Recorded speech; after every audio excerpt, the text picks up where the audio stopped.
The door slammed shut. I yelled as 3 knocks echoed through the office. A moment later, the door swung open and a woman in her 20s with icy eyes stepped in. She closed the door behind her and strode to my desk with the proud gait of a peacock, without uttering a word. I noticed she wore a small crucifix around her neck. "Didn't you hear me?" I asked. I took a drag from my cigarette, letting the smoke slowly escape my mouth, coiling in the air before dissipating into the room's stale atmosphere. I placed the cigarette in the ashtray, already overflowing with ash and old butts. "I need your help, officer," she said in a soft but stern tone, ignoring my earlier remark. "Detective," I corrected her, "and if you want to talk, make an appointment, then we'll discuss it." I opened my drawer, pulled out a flask, and took a swig. The liquor burned my throat but brought me back to my senses. I knew I was slowly digging my own grave with all the drinking and smoking, but I no longer cared. I put the flask back in the drawer and took another drag from my cigarette. The woman looked at me with disgust. "My daughter is missing," she said, her voice now laced with more anxiety. That hit a raw nerve, but I tried not to show it. She sat down in the chair opposite my desk, staring at me intently, so much so that I had no choice but to give her my full attention. I took another drag, stubbed out the cigarette in the ashtray, then lit another. "Sorry, I don't handle these kinds of missing person cases. I can help you find lost relatives or discover if your husband is cheating, but not this kind of thing. Besides, you'd be better off going to the police for that," I said, leaning back in my chair and looking at her. "I've already been there, they couldn't help," she said coldly, reaching into her jacket. A moment later, she pulled out a photograph and placed it on the desk in front of me. "This is my daughter, Alexandra. She's 12. We live in a town called Northbury." "Never heard of it," I said, picking up the photo. It showed a little girl in a school uniform, with short black hair, smiling at the camera. I held the picture, examining it curiously, flipping it over to see if anything was written on the back, but there was nothing. The woman replied, "I didn't think you would. It's a very small town with a population of 1,500. "What's your name, ma'am?" I asked, pushing the photo back to her. "Lydia Burrow. And how long has your little girl been missing?" I asked, a thought forming somewhere in my mind, urging me to consider taking the case. "A week, and it's not just my daughter. Children in Northbury have been disappearing for months, vanishing without a trace." I tilted my chin up and tapped my fingers on the desk in confusion. "I haven't heard about this on the news," I replied, filled with suspicion. "The media doesn't report anything there. According to them, the children just wandered into old mines and died in accidents. But something else is happening. Someone or something is responsible for abducting the children. I'm sure of it." "When did the first disappearance occur?" I asked. "About 6 months ago. A child disappears every month. Everyone knows, but they don't want to talk about it. They live their lives and hope their child won't be the next." "So why do you stay in that town if you know it's dangerous?" Lydia looked down at her lap, then up at me and said, "I was born and raised there. It's a very small but close-knit Christian community, like family. Educated at St. Peter's Elementary, I had an enlightening experience, and I want my daughter to experience the same. There's nowhere else in America that provides an education like Northbury. Believe me, I've researched it thoroughly." "So you deprived your daughter of a proper education and put her in a religious school in the goddamn wilderness?" I asked, my voice judgmental, not caring about taking the Lord's name in vain in front of a believer. Over the years as a cop, I dealt with all kinds of parents, and I knew exactly what type Lydia was. The religious, overly helicoptering type that caused more trouble than they helped, with their excessive zeal, spoiling their children beyond repair. Something about all of this made me want to take the case even more. Lydia frowned before saying, "Excuse me, detective, but how I raise my daughter is none of your business." "You're right, please continue," I said, deciding not to argue and stubbed out my cigarette. "My daughter always came home at 4:00 p.m. after school. But last Thursday, she had an extracurricular activity and was supposed to be home around then. When 8:00 came, I decided to call her, but she didn't answer. She's been missing ever since." "Did she say what the activity was and where it was?"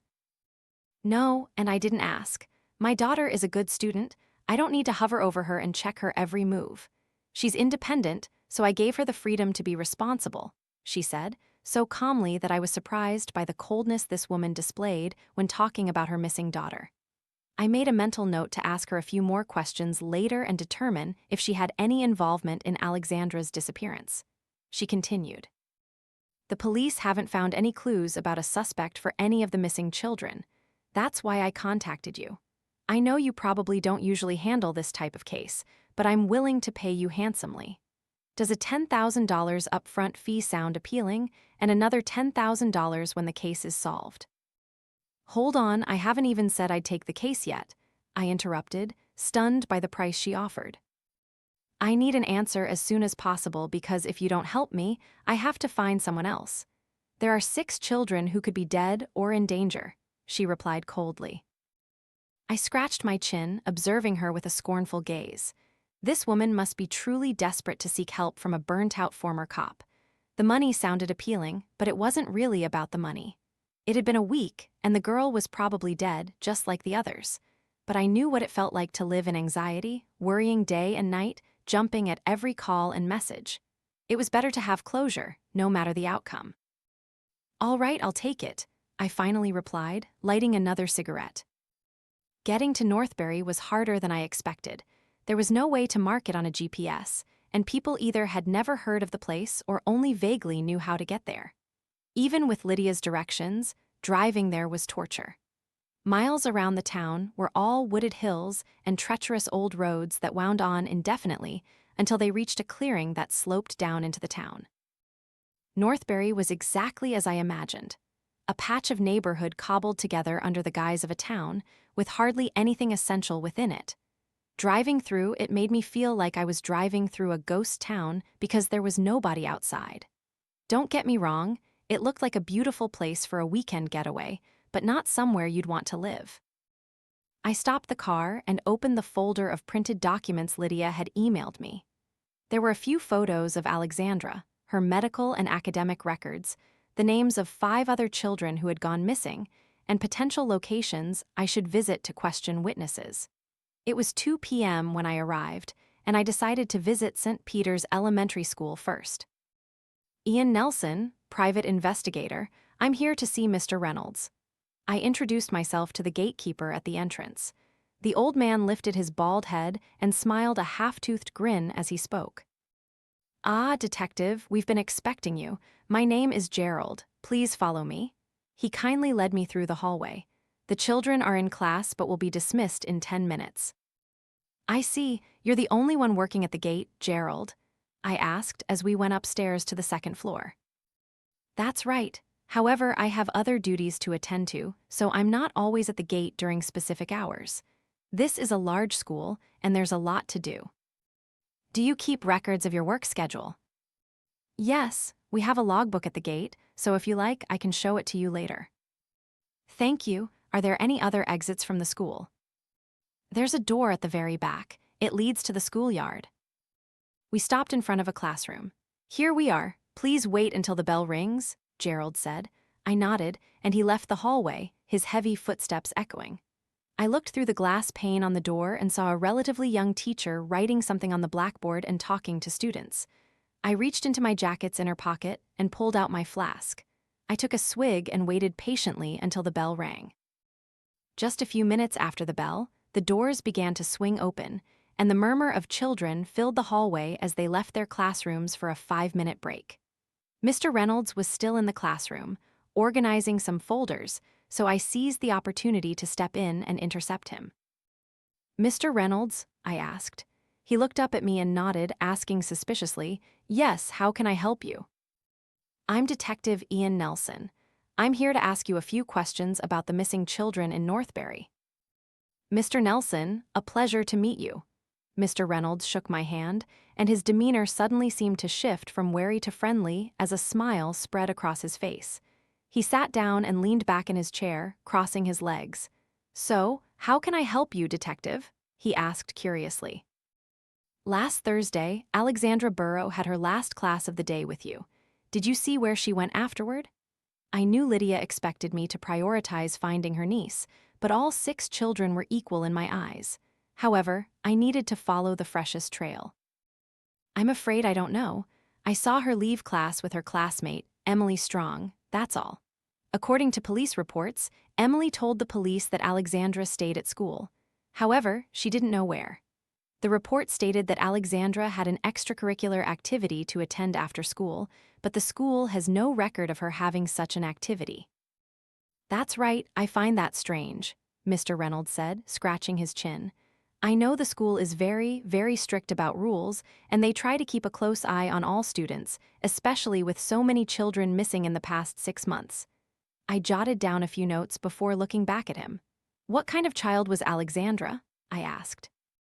Mr. Reynolds shrugged. Well, she was very attentive in class, one of the better students. There's nothing more I can say about her. Did you notice anything strange before she went missing? Mr. Reynolds said before snapping his fingers and continuing. She had an incident about a month ago. During gym class with Ms. Ambers, she seemed to be bullied by other girls in the changing room. I don't know the details, so you should ask that teacher. I see. I wrote down the teacher's name. Who was in the school at the time she went missing? Mr. Reynolds thought for a difficult moment. There should be a list you can see in the principal's office, but I don't think there were more than 3 teachers at that time, plus the gatekeeper. I scratched my cheek. So, Alexandra was either lured into off-the-books after-school activities that were never on the list, or she intentionally broke the rules and ran away, possibly due to bullying, depending on its severity. At this point, I didn't have enough information to draw any conclusions. Do you remember which direction Alexandra went after leaving your class? I asked, trying to narrow down the investigation. Mr. Reynolds shook his head sadly. Sorry, I was still in class when everyone left. I know Alexandra and Emily were the last 2 to leave, but I didn't see them after they went out. What about the other missing children? Did you notice anything strange about them before they disappeared? Like bullying, changes in behavior, that kind of thing. Nothing like that. Some of the missing children were top students, living normal everyday lives, then they vanished without a trace. I see, I said, reaching into my jacket. As I pulled out my flask, Mr. Reynolds frowned and said, Detective, please put that away. This is a house of God. All right, I'm almost done. I'm not just talking about the school, Detective. This entire town is a religious sanctuary. You'll find that the townspeople are not very welcoming to outsiders, especially those who engage in such blasphemous activities. He made a disgusted face on the last sentence. I had learned to ignore such remarks over the years. I had everything I needed here. Thank you, Mr. Reynolds, I said and left the classroom. I considered who could be potential witnesses, and the first person who came to mind was the gatekeeper. Oh, one more thing, Detective, Mr. Reynolds shouted as I stepped across the threshold. I turned back to face him. Who sent you here to investigate? He asked. Lydia Burrow. Excuse me, who? He squinted. Alexandra Burrow's mother, Lydia Burrow. Mr. Reynolds shook his head steadily as he said, That can't be right. Alexandra doesn't have a mother. What do you mean she doesn't have a mother? I asked, frowning in suspicion. I mean her mother died when Alexandra was 3. Only her father, Harry, looked after her. Is her father still in town? Of course, write down this address. Mr. Reynolds gave me the Burrow family's home address, and I jotted it down in my notebook. So, is there anyone named Lydia Burrow in this town? I asked. I don't know. This is a small town, and everyone knows everyone, so I can't imagine not knowing someone in the Burrow family. I see. I stared at the notes I had taken so far. Is the principal still here? Yes, his office is on this floor. Turn right after you go out, then turn right again, and you'll see a door marked principal's office on the right. I nodded and left the classroom. My mind was racing faster than I anticipated after talking to the teacher, and I was furious with Lydia or whoever she was. If my client wasn't Alexandra's mother, then who was she? Furthermore, was Lydia her real name, or did she choose an alias? And why did she want me to start this case? There must be something important to her in this investigation. Maybe she was the mother of one of the other children, but that still didn't make sense why she would lie. Whoever she was, she must have anticipated that I would find out fairly quickly that she was an imposter. I made a mental note to call her later. As I left the classroom, the murmur of children had completely died down, and everyone was in class, making my footsteps echo in the hallway. I knocked on the principal's office door and heard a female voice say, "Come in." I opened the door, and to the right was a secretary's desk with a middle-aged woman sitting there, looking at me curiously. "How can I help you?" she asked politely with a smile. "Detective Nelson, private investigator. I'm here to speak with the principal." Her smile faded, and I could tell she was visibly anxious. Some people are uncomfortable around law enforcement, and even though I was just a private detective, my demeanor still made some people uneasy. I assumed her anxiety was due to that, but reminded myself to ask her if I hit a dead end with every other lead. "Please give me a moment," she said, giving me a strained smile this time.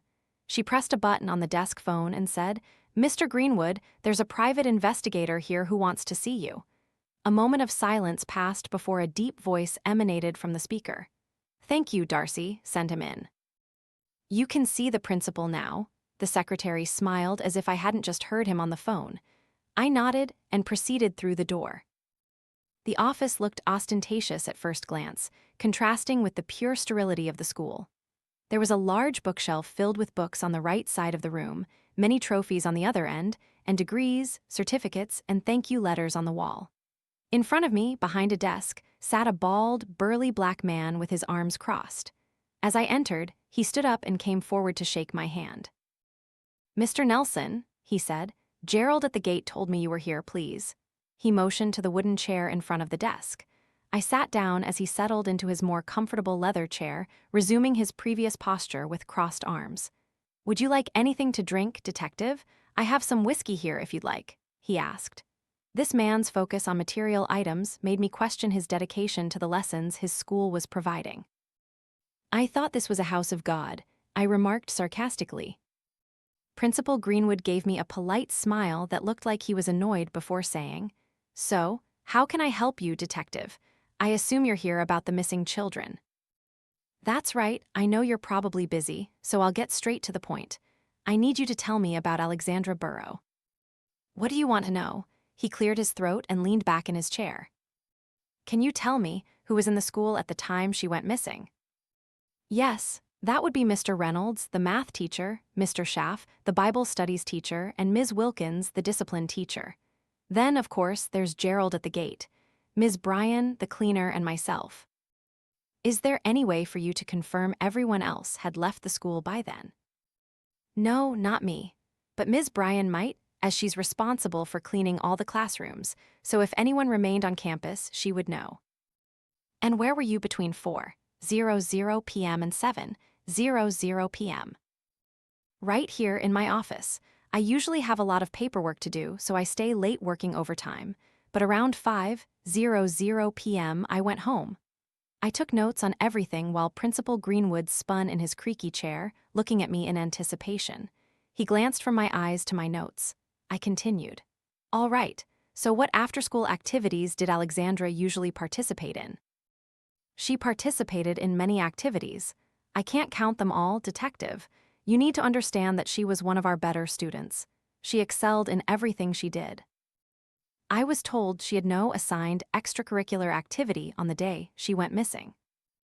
"That's right, and we don't know who told her to attend an activity, nor what that activity was." "And what can you tell me about the other missing children?" "Not much. They disappeared so suddenly that no one could have foreseen it happening. Where were they when they disappeared? Their disappearances were very random. Alexandra went missing in school, but the others either never made it home from school or they just vanished when they were somewhere else out there." "I see. Many people speculate that they disappeared in the mines. What can you tell me about that?" "Oh, that," he chuckled softly as he shook his head. "I wouldn't worry too much about rumors, detective. The old mines have been sealed off for years, ever since the accident." "What accident?" I asked. Principal Greenwood continued. "There was a major mine collapse in the 70s, and since then the mines have been sealed off. There's no way for children to get near them." He placed his hands on his lap now, continuing to spin slowly from left to right. I tapped my pen on my notepad several times, pursing my lips. I was starting to feel exhausted and needed a drink or a smoke. I stared at the names of the potential suspects I had written down. Reynolds, Schaff, Wilkins, Gerald, Bryan. I had talked to Mr. Reynolds, but there was still a lot to do. I decided to narrow it down and follow the principal's advice by asking the cleaner if she saw anyone in the school last Thursday. That might help me speed things up. Is Ms. Bryan in the school right now? I asked, underlining her name in my notepad. Yes, go talk to Gerald. He'll know exactly where she is, Principal Greenwood said. I have one last question. I looked up at him, seeing him looking at me in anticipation, still spinning steadily. Go ahead, he smiled. Who is Lydia Burrow? Principal Greenwood stopped spinning in his chair, and suddenly there was no creaking sound. Silence filled the room. He frowned and scratched his chin as if trying to remember something. Doesn't ring a bell, he slowly shook his head. As we maintained eye contact, I leaned forward and asked, Are you sure, Mr. Greenwood? He inhaled through his large nose and looked away for a moment before shrugging and saying, She might be a relative of Alexandra Burrow, but I don't know anyone by that name. And let me assure you, I know everyone in this town. I nodded, silently staring down at my notes again. I should go now. Thank you for your help, Mr. Greenwood. I stood up, and so did he. He escorted me to the door, and on the way out he said, What happened to those children is a tragedy, and our town hasn't been the same since it began. Thank you for your efforts on this matter. But try not to dig too deep. Do you remember what Nietzsche said about the abyss? Some things are best left undisturbed, detective. I wasn't sure if it was a genuine warning or a threat. Before I could respond properly, he politely closed the door in my face. I greeted the secretary and went downstairs to find Gerald. He was sitting behind the counter at the entrance, reading a book when I arrived. When he heard footsteps, he looked up, and upon recognizing who was coming, he placed a bookmark between the pages he was reading and stood up to greet me. Detective, how is your investigation progressing? He asked. Uncertain. I have more questions than answers. I need you to tell me where the cleaner is. Ms. Bryan? He asked. I saw her in classroom 105 about 10 minutes ago. She cleans in a linear but quick fashion, so you'll hopefully find her around 108 or 109. Thank you. Actually, I have a few questions for you before I go. Go ahead, I'll do everything in my power to assist you. He sat on the counter and observed me curiously. I put my hands in my jacket pockets and said, You were here on the day Alexandra Burrow went missing, right? That's right. Did you see her go anywhere after school? No, sorry. As I said, I have to jump from place to place, and I spent most of that Thursday repairing the fence. Did you notice anyone or anything suspicious on campus that day? He pondered for a moment, looking up at the ceiling. He crossed his arms, revealing a small tattoo on his forearm. When he noticed me looking, he quickly pulled down his sleeve. After a moment, he shook his head with a frustrated look on his face, shrugged, and said, Sorry, detective, nothing suspicious happened that day. I did my job, went home, and that was that. I scratched my chin, staring at him.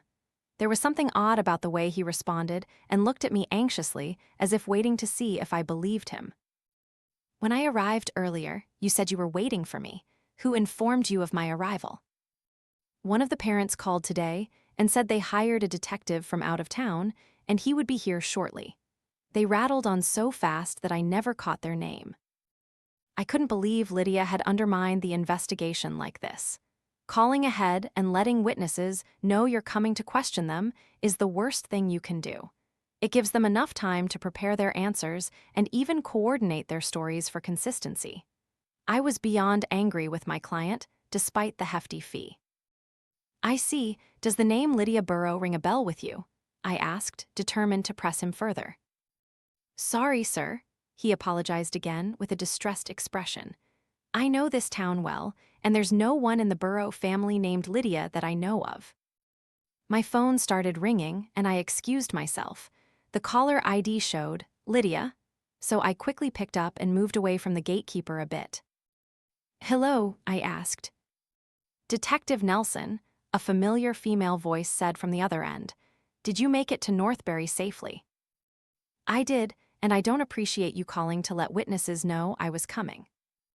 What do you mean? You called the gatekeeper a few hours ago to tell him I was on my way. That's what he said. There was a pause before she said in a panicked but somehow still calm tone, "Damn it. Listen, detective, I never made that call. That means they've discovered you already. You have to be careful who you trust. Your life could be in danger." "What are you talking about?" I asked incredulously. "I'll send you my address and an image. If you see anyone with the same symbol as in the image, stay away from them and don't believe anything they say. Do you understand?" I was angry at her for giving orders like this and expecting me to believe her after lying to me so blatantly. "Speaking of that," I said, "I'm finding interesting things in my investigation." I scoffed. "Oh," she asked. "That's right. For example, no one here seems to know anyone named Lydia Burrow. They also claim that Alexandra's mother is dead. So why did you lie to me?" There was another pause on the line, but I knew she had heard me. After a moment, she replied, "I promise to tell you everything when we meet in person, but not over the phone. Please stop by my house as soon as you're done at the school." "All right, I'll be there later," I said. "Thank you, officer." "Detective," I corrected, but she had already hung up. I turned back to Gerald, who was reading his book again until I returned to him. "Now, about the cleaner?" I began when my phone pinged. I picked it up and opened the message Lydia sent. There was an address and below it, a text passage. "If you see anyone with this symbol, stay away from them." Below the text was an image of an inverted crucifix inside a triangle. Perhaps I stared at the photo for too long because Gerald said, "Is something wrong, detective?" I looked up at him, seeing him looking at me with absolute attention. I put my phone back in my pocket. "No, nothing," I said, subtly glancing at his covered forearm again. The forearm had the same tattoo as the symbol in the photo. Ms. Bryan, the cleaner, was in classroom 110, carefully arranging desks and chairs, her back to me. The classroom already looked quite neat when I arrived, and I was sure it was thanks to the children's good behavior. She didn't notice me enter, so I called out, "Ms. Bryan?" She startled and turned around, placing a hand on her chest, clearly flustered. "Oh my," she chuckled at her own fright. "Sorry, I didn't mean to startle you. I'm Detective Nelson. May I ask you a few questions?" "Yes, of course." She neatly tucked another chair under a desk and came to shake my hand with a smile. "How can I help you, sir?" she asked. "I'm here to investigate the missing student's case. I assume you were here last Thursday between 4:00 p.m. and 7:00 p.m., right?" "Yes, sir," she nodded eagerly. "Did you see this girl anywhere during that time?" I pulled out Alexandra's photo and handed it to Ms. Bryan. Her face lit up with a smile, which I took as a sign she recognized the victim. She said, "Oh, yes, I did see her. I think it was around 4:45 or 5:00 p.m. I saw her go down to the basement. I had finished cleaning down there already, so I didn't go down again." "The basement?" "Yes, there's a faith and spirituality class down there, so I assume she had an after-school activity to attend there." "Are there any other classrooms down there?" I asked. "No, the rest of the rooms are just for staff, like storage, the boiler room, and so on." "Who teaches faith and spirituality?" "That would be Mr. Myers." "And was Mr. Myers in the school during that time?"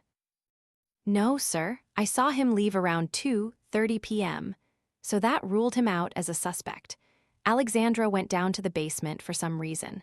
Again, either someone lured her to have a class there, or she went of her own volition. The former seemed more plausible." "Ms. Bryan, who else did you see in the school at that time?" She looked away for a moment, thinking before saying, "Well, there was Mr. Schaff and Ms. Wilkins. Gerald was also here.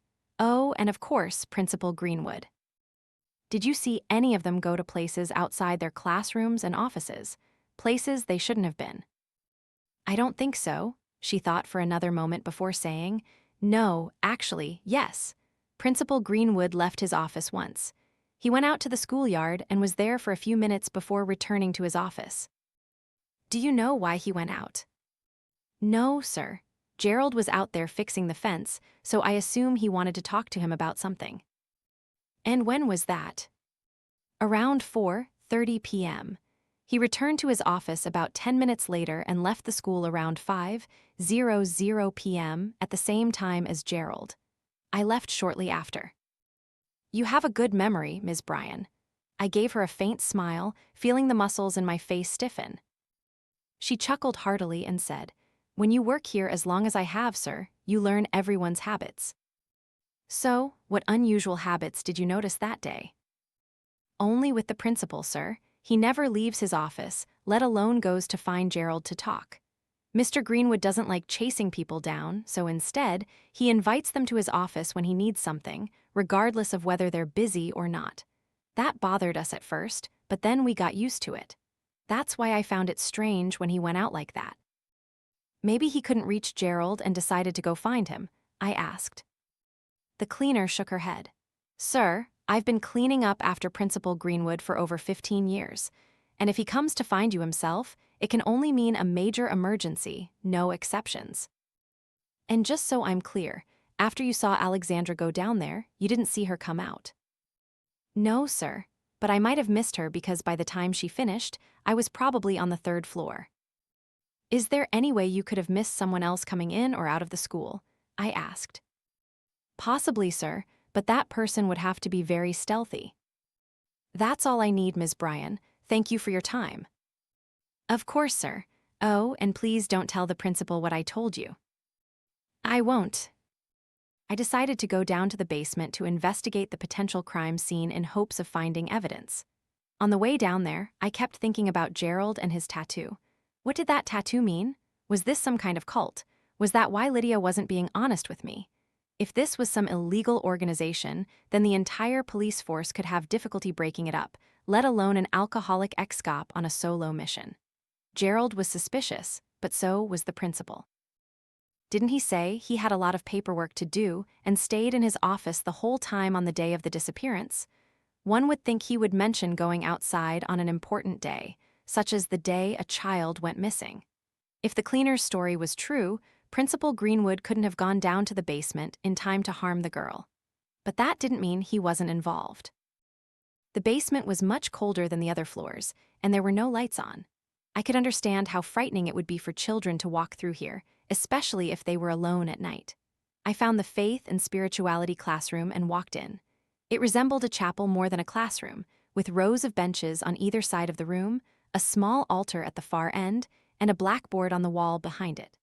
I'd heard people say they often felt a surge of elation upon entering a house of God. But instead, I felt unease. I pulled out my flask and took a satisfying swig before putting it away and getting to work. As expected, the place was pristine and spotless. I doubted I would find any evidence but decided to search anyway. Just 5 minutes into my search, I caught sight of something in the corner of my eye. I would never have noticed it unless I had gone all the way to the other side of the altar.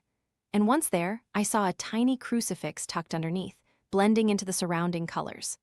I approached and picked it up between my index finger and thumb. It was tiny and covered in a layer of grime. As I lifted it, I realized the crucifix was actually a necklace, the same kind Lydia was wearing. I pulled out Alexandra's photo, and sure enough, she was wearing one in the picture. Of course, this was a religious school, so it could belong to anyone. But the thing was, I hadn't seen anyone else wearing it outside of their uniforms. Upon closer inspection of the necklace, I noticed it was broken at one of the links. This further solidified my hypothesis that something strange had happened here. I checked the nearby area, but found no traces of blood or anything else amiss.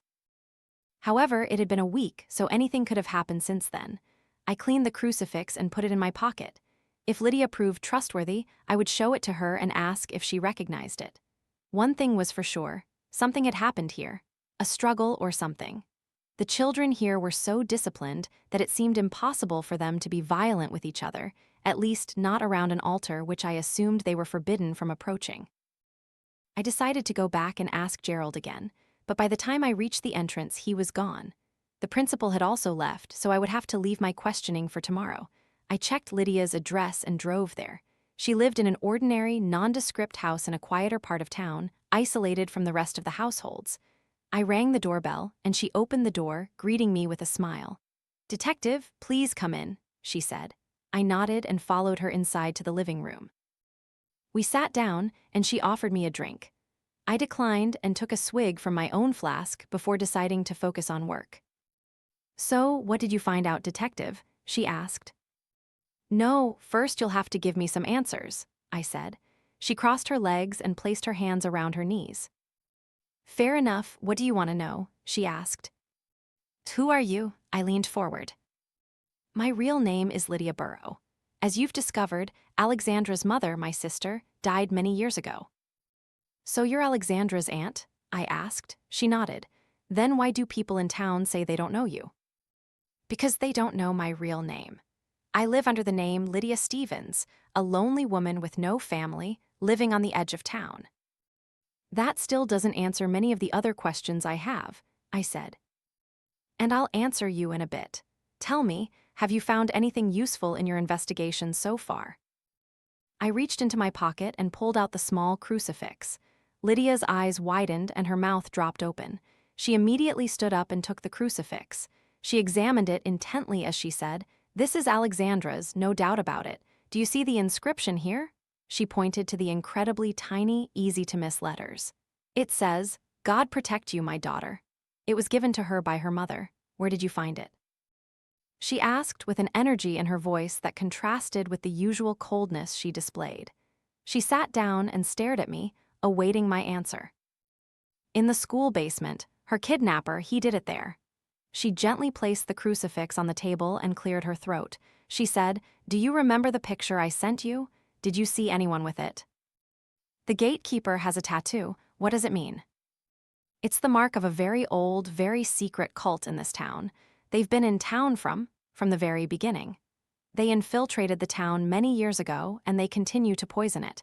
They have no name, and the people here are too scared to give them one. The truth is, detective, they haven't just abducted 6 children, they've abducted 48. What? I scoffed.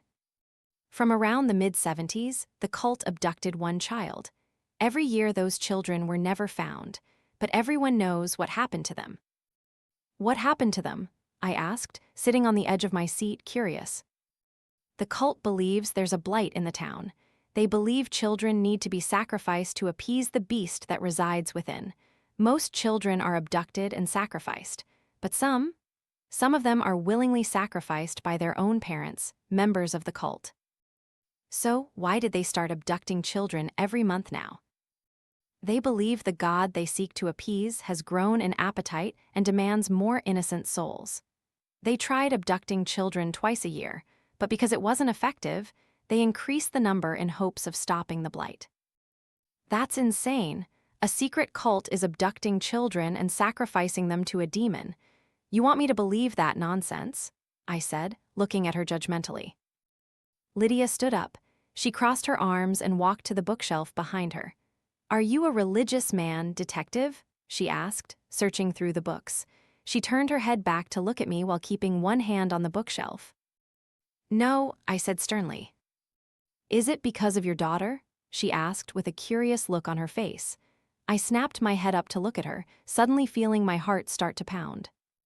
Lydia pulled out a thick book and sat down in front of me, placing the book on the coffee table. Only then did I notice the large crucifix and triangle symbol on the cover. "I know about you, detective," she said confidently. "I know you're a homicide detective who once worked on a case involving a cult. I know them. I'm sorry. I know losing a child must be difficult." I felt anger boiling within me. Who did she think she was, talking about my daughter as if she knew her? I took out a cigarette and lit it, stuffing my anger back in. I took a drag and said, "Sorry, but I don't think you do. Amber was only 8 years old, full of life, with a bright future ahead of her. She wanted to be a doctor. Her future was stolen by a sick bastard who burned her alive because he believed God told him to do so." Lydia looked down at the book with a sad look on her face. There was a long silence until I took another drag and said, "If there is a God and a Lord, then he's a cruel one for creating such monsters in the world. And he's even crueler for allowing innocent children to die in such horrific ways." She cautiously looked up at me. "Did you quit your job after that?" she said. I shook my head. "That's right, but not before I got justice for Amber. The cult had killed dozens of innocent children. Everyone was scared to take the case and hunt them down, fearing their families would end up like mine. I had nothing left to lose, so I worked on the case day and night for a year. Finally, I found them, and there was a raid on their hideout.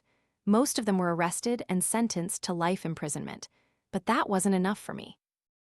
I used my connections to bribe the warden and the cult leader's cellmates. I felt the anger drain as I spoke about it.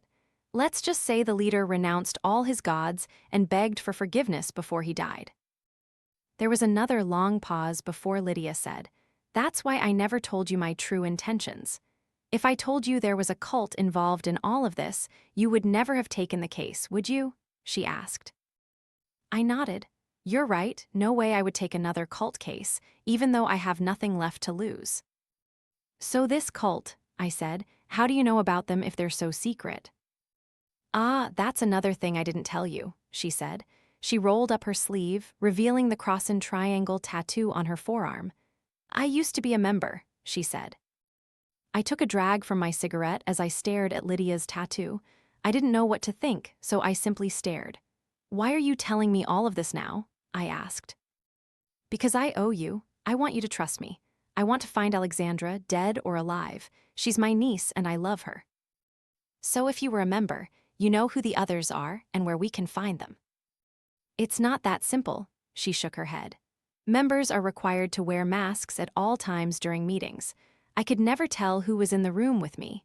Important tasks are only assigned to the so-called faithful, and the cult's hideout changes regularly to avoid capture. I see, I replied. There was silence in the room for a moment before she said, "Do you have any leads, detective?" Yes, I nodded. The gatekeeper and the principal. I need to question them again tomorrow. Well, if you'd like, you can stay here overnight. There's also a motel nearby, but they charge high rates since we rarely have visitors. Thank you. I stayed at Lydia's house overnight, and the next morning I returned to the school. The gatekeeper, Gerald, was at the entrance, reading a book as usual when I arrived. When he saw me, a forced smile spread across his face as he stopped reading. He looked like someone who had just rid his garden of pests only to find them back there the next day. "Detective, still working here, I presume?" he asked. I looked at the book he was reading, God Can and God Will, by Ronald Fry. I didn't see the cult symbol anywhere, but I figured they probably wouldn't want to advertise it so openly. Good read? I asked. Certainly, Gerald said. It's about a man who found his purpose in life in prison through God. He explained that we can all change and atone for our sins. And do you think you'd find yourself through God if you were imprisoned now? I growled, sitting on the edge of the counter, looking down at the gatekeeper from above. He didn't answer. That's an interesting tattoo you have on your forearm, Gerald, I said, pointing to his covered arm. It's a reminder, Gerald said with a sorrowful look on his face. Oh, really? A reminder of what?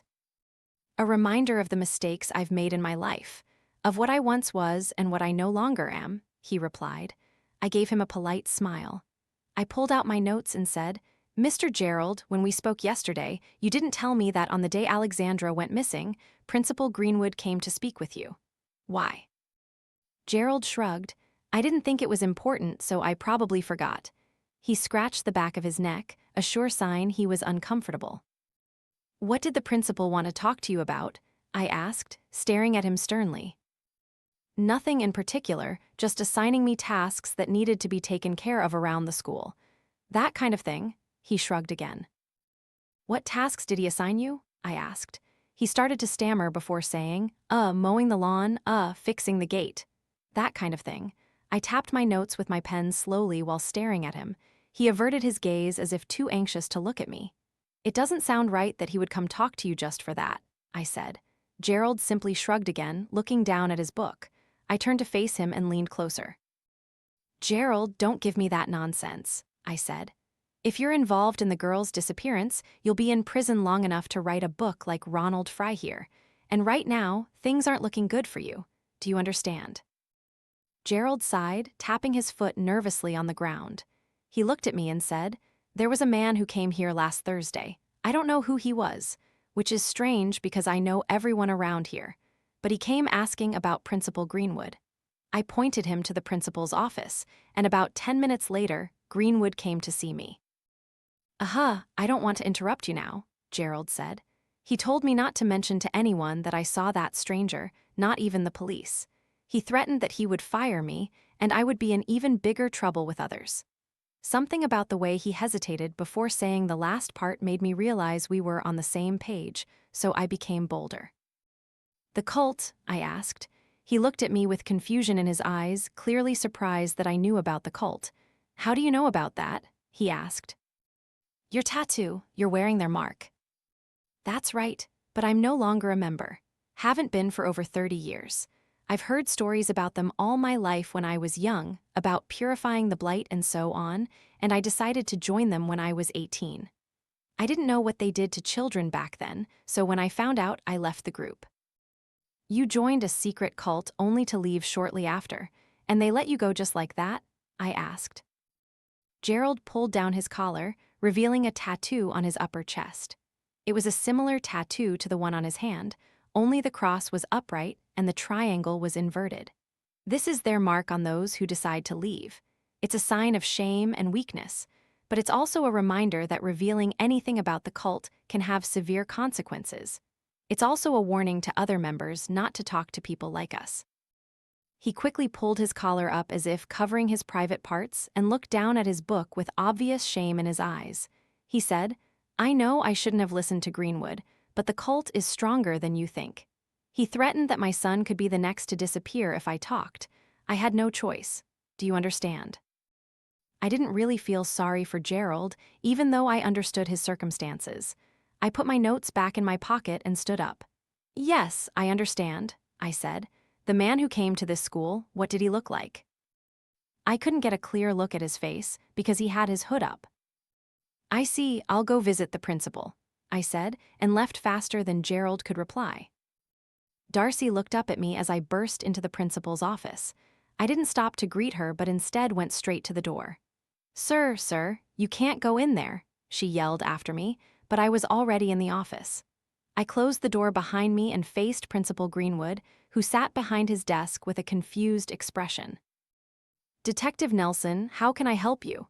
he asked, a bit impatiently, as I sat in the chair in front of him. "Principal Greenwood, yes, you can. You can start by telling me who you spoke to last Thursday. We already talked about this, Detective. I spoke to Ms. Bryan and Gerald. The cleaner said she saw you leave your office, which is strange for you, and Gerald told me about the suspicious man who came looking for you. Does anything in that jog your memory?"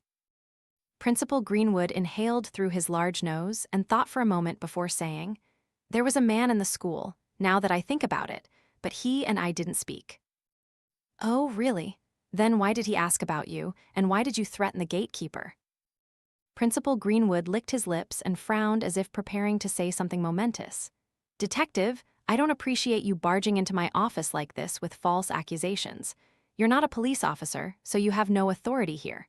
Now, why don't you get your drunken ass out of here before I throw you out?" He stared at me with crossed fingers, his lips distorted into a thin, straight line, and he scowled. I looked at him for a moment. I nodded in defeat and stood up, walking toward the door. There was a key in the doorknob, so I turned it and locked the door. I put the key in my pocket and strode back to the principal. His anger turned to confusion. "Hey, you're—" Before he could finish the sentence, I punched him in the face, knocking him out of his chair and onto his back. He clutched his face in pain, and I grabbed his hand, pulling his arm up and pushing up his sleeve. Sure enough, the cult's tattoo was on his arm, prominent on his large arm. I punched him in the face one more time and grabbed his shirt. "Who did you talk to?" I spat at him while he stared at me with wide, frightened eyes, gasping for breath. "You're crazy, I didn't." Before he could finish, I punched him in the face again, then in the stomach. He coughed and raised his hands as a sign of surrender, saying, all right, there was a guy who came into my office here on Thursday, but I don't know what he wanted." Principal Greenwood moaned. "Liar," I yelled and prepared to punch him again. "Wait, please, I'll tell you everything." There was a knock on the door and Darcy's faint voice as she asked, "Principal Greenwood, is everything all right?" The principal looked toward the door and yelled, "Darcy, call." I punched him again before he could say anything more, and he groaned in pain. My patience was almost at zero at that point, so I reached behind my back and pulled out my pistol. The principal was even more terrified by this. I pressed the barrel of the gun to his forehead and yelled, "Talk, damn it, I can't. They'll kill me." I'm about to kill you too, so talk." I don't know his name, I swear. He's a new member of the cult, and he came to the school as arranged to abduct Alexandra. I cocked the gun back. Principal Greenwood began to speak even faster. I arranged a fake after-school activity for her to attend, so she went down to the basement. The guy with the scar went down there to abduct her, and that's the last I heard of either of them. I swear. Where is she now? Where? I yelled. I don't know, he replied. I was just told to organize the abduction. I don't know where she was taken. They didn't tell me anything. Where is the cult's hideout? I don't know, I backhanded him, and he screamed. I swear I don't know. I only joined the cult a month ago. They don't allow new members to participate in their meetings. How do I find the guy with the scar? He's usually at the Good Siblings bar on Mitchell Street. That's where he and I met. I dropped the principal to the floor and walked toward the door. As he regained his breath, he said, "You don't know who you're messing with, Nelson. The cult is everywhere. When they find you, they'll. You'd better hope she's still alive, Greenwood, because if the cult doesn't kill you, I will." With that, I unlocked the door and went out, Darcy's frightened gaze following me intently the entire time. A moment later, I was out on the street in front of my car, lighting a cigarette. I stared at the school, which stood like a silent giant, not a sound of people or cars on the street. I took a drag, the plumes of smoke mingling and disappearing into the air. It was still too early for me to go to the Good Siblings bar, but I could go and investigate it. Who was the man who came to the school? He was clearly a member of the cult responsible for Alexandra's abduction, but where had he taken her? The cult itself seemed to be very careful. If someone like the principal didn't know their plans, they must have entrusted the entire abduction plan only to their highest-ranking members. But I was nowhere near finding them. I was about to open my car door when I heard a gun being cocked behind my head. "Don't move," a slightly rough female voice said. I slowly placed my hands on the roof of the car and said, "This isn't the first time I've had a gun pointed at my head." "It might be the last," the girl said and pressed the gun barrel closer to my head. She checked my right jacket pocket, then my left, reaching inside to see what I had in there. She said, "You're looking for the kidnapper, right?" "That's right." "He's dead," the girl said. "He botched something serious, so they had him killed this morning." Damn it, now I've lost my only lead. The girl took a step back and said, "You've interfered with our business too much. We don't usually let people go, but today I'm feeling generous, so I'll give you a fair warning. Leave Northbury and forget everything you've seen here. Do you understand?" I shook my head.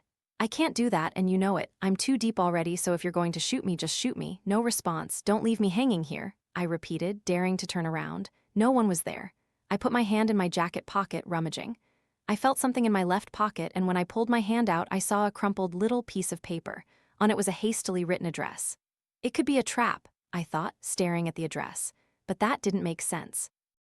The cult girl could have shot me right here or taken me hostage if they were going to perform some ridiculous ritual with me. My only lead was dead. I decided to go to that address. Everything was close by in Northbury, so I got there in just 5 minutes. The address given to me was an old house in a less reputable part of town. I assumed this was one of the bleak places that would be omitted from brochures if they wanted to promote tourism here. I considered waiting in my car for the person living there to come out so I could catch them by surprise. But due to the fact that there were no other cars around, I was as easily spotted as a polar bear in a jungle. I finished a cigarette and got out of the car, double-checking the address on the paper and the house number. I knocked on the door, which looked like it was about to fall off its hinges, and waited. There were sounds of muffled, faint voices from inside and heavy footsteps echoing from within. After a moment, a loud click of a lock was heard, and the door creaked open a bit, just enough for me to see half of a thin, gaunt face. A door chain stretched between the inside of the wall and the door, as the man looked at me with one blue eye from behind his cover. "Yes," he asked skeptically, looking me up and down. "I'm Detective Nelson. I'm here to investigate the missing children case. Can I come in?" The man thought for a moment before replying timidly, "Sorry, now's not really a good time." He tried to close the door in my face, but I blocked it and said, "Please, all I'm asking for is a few minutes of your time. Someone's life could be in danger." The man stared at me for a long moment before closing the door in my face. A moment later, a metallic slide was heard, and the door opened wide. In front of me was a man as thin as I had expected, with bulging eyes, greasy brown hair falling over his shoulders, and an oversized t-shirt. He moved aside and allowed me to enter. Inside, the house was a mess, with wrappers and containers from takeout and fast food scattered across the coffee table and spilling onto the floor. "Sorry about the mess. I've been working a lot lately and haven't had time for anything else," he said. He picked up a plastic bag of Chinese food from the sofa and invited me to sit, but I politely declined. Staring at the mess made me think a rat would jump out of it. But at the same time, this lifestyle reminded me a lot of my own. Except instead of food, I had empty liquor bottles everywhere, and it reeked of cheap booze. I glanced at the man's arm. He had a bandage on his left hand. "Are you injured?" I asked. "Yes, broke a glass in the kitchen a few days ago," he said, looking at his arm, then back at me. "Can I take a look? It could be serious," I said. "It looks really bad." "I don't think that's a good idea." The man suddenly became anxious. "I'm fine with that, but I need to check to make sure you don't get infected. I really don't, please." "I absolutely must see. It's an order," and he knew it. He hesitated, looking as if he was thinking of what excuse to use. A moment later, he began to unwrap the bandage. I put my hand behind my back, ready to draw my gun in case he tried to do something stupid. The layers of bandage came off one by one until they turned pink, then red. When he finally got to the end and took it off, along with the gauze, he showed me his arm, which had a wound about 2 inches long and 1 inch wide, with the rough shape of a rectangle, as if the skin had been peeled off. "Must have been a terrible shard," I said. He didn't reply. I turned around and took a few slow steps, subtly glancing around the room. I heard a muffled noise. "Is anyone else here with you?" I asked. "No, just me," the man replied a bit too quickly. Just then, there was a loud noise from a nearby cupboard door to my right. "What was that?" I asked. "Nothing, just the washing machine," the man said, staring at me with the face of someone playing hot and cold with a friend and hoping they wouldn't look in the right place. I ignored him and drew my gun. I grabbed the cupboard door handle and readied my gun. "Detective, wait, don't open it," the man yelled, but it was too late. I had swung the cupboard door open and pointed my gun at the silhouette sitting inside. I immediately lowered my gun at the sight before me. A little girl with messy black hair, dirty school clothes, and frightened eyes. It was Alexandra. "Detective, I can explain. It's not what you think," the man said. "Shut up," I pointed the gun at him. "Get on your knees." "You don't know what you're doing," he said. "I said get on your knees." The man looked down, then swung his arm, throwing a nearby lamp toward me. It hit my shoulder, and in that moment the man lunged at me. "I can't let you take her," he said. As we struggled with the gun, a shot rang out and the man fell on top of me. Alexandra screamed and I pushed my attacker off me. His lifeless body fell onto its back, staring blankly at the ceiling. He was dead. "Alexandra, it's all right. I've come to save you," I said, motioning for her to come to me. I wasn't sure if I should trust the police. The cult seemed deeply entrenched within the town, and I couldn't tell if the police were involved. I called the only person I could trust, Lydia. Lydia arrived in a few minutes. Upon seeing Alexandra, she breathed a sigh of relief and rushed to embrace her niece. But that was all. She only seemed relieved, not exultant as I imagined a parent should be upon finding their missing child. Alexandra herself seemed listless the entire time and remained fearful even when looking at her aunt's familiar face. Lydia finally stood up and said, "Thank you, Detective, for finding Alexandra for us." I felt good. I had just saved a little girl's life, something I couldn't do for my own daughter. For the first time in a long time, I actually smiled until my eyes fell on Lydia's upper chest, exposed above her dress. There was no mark there, no tattoo. I stopped smiling and I heard the front door creak open. I turned to see a group of large, muscular men and a short-haired woman standing menacingly in the doorway. "Almost escaped the cult," Lydia said. I turned back to face her and felt a blunt blow to the back of my head as it began to ring in my ears. I found myself falling to the ground, my vision blurred and spinning. I heard Alexandra scream for them to stop as one of the men roughly grabbed her and held her back. Lydia knelt in front of me and said, "You see, the cult never abducted Alexandra. She was given to one of our members. But then Sam here had to do what he thought was right. She pointed to the man I had killed earlier. His conscience got in the way, and he decided to take her into his home to keep her safe from the cult. So here we are. She slowly stood up and turned her back to me, crossing her arms. I tried to struggle free from my attacker's grasp, but instead received a kick to the ribs. Tears welled up in my eyes from the pain, and I made a mental note not to try resisting anymore. Lydia approached a now much more frightened Alexandra and placed her hand on the child's tear-streaked face. But now that she's here, we can finally proceed with the sacrifice ritual, Lydia said, for the first time with some audible emotion, audible happiness in her voice. She walked around me and left the room while the man holding Alexandra followed. "What do we do with the pig and the traitor?" the man holding me asked. "Leave him to me," the short-haired woman said as she took my gun from one of the men. I recognized that voice. "All right, return to the sacred site right after you deal with them," the man holding me said, and I felt his grip loosen.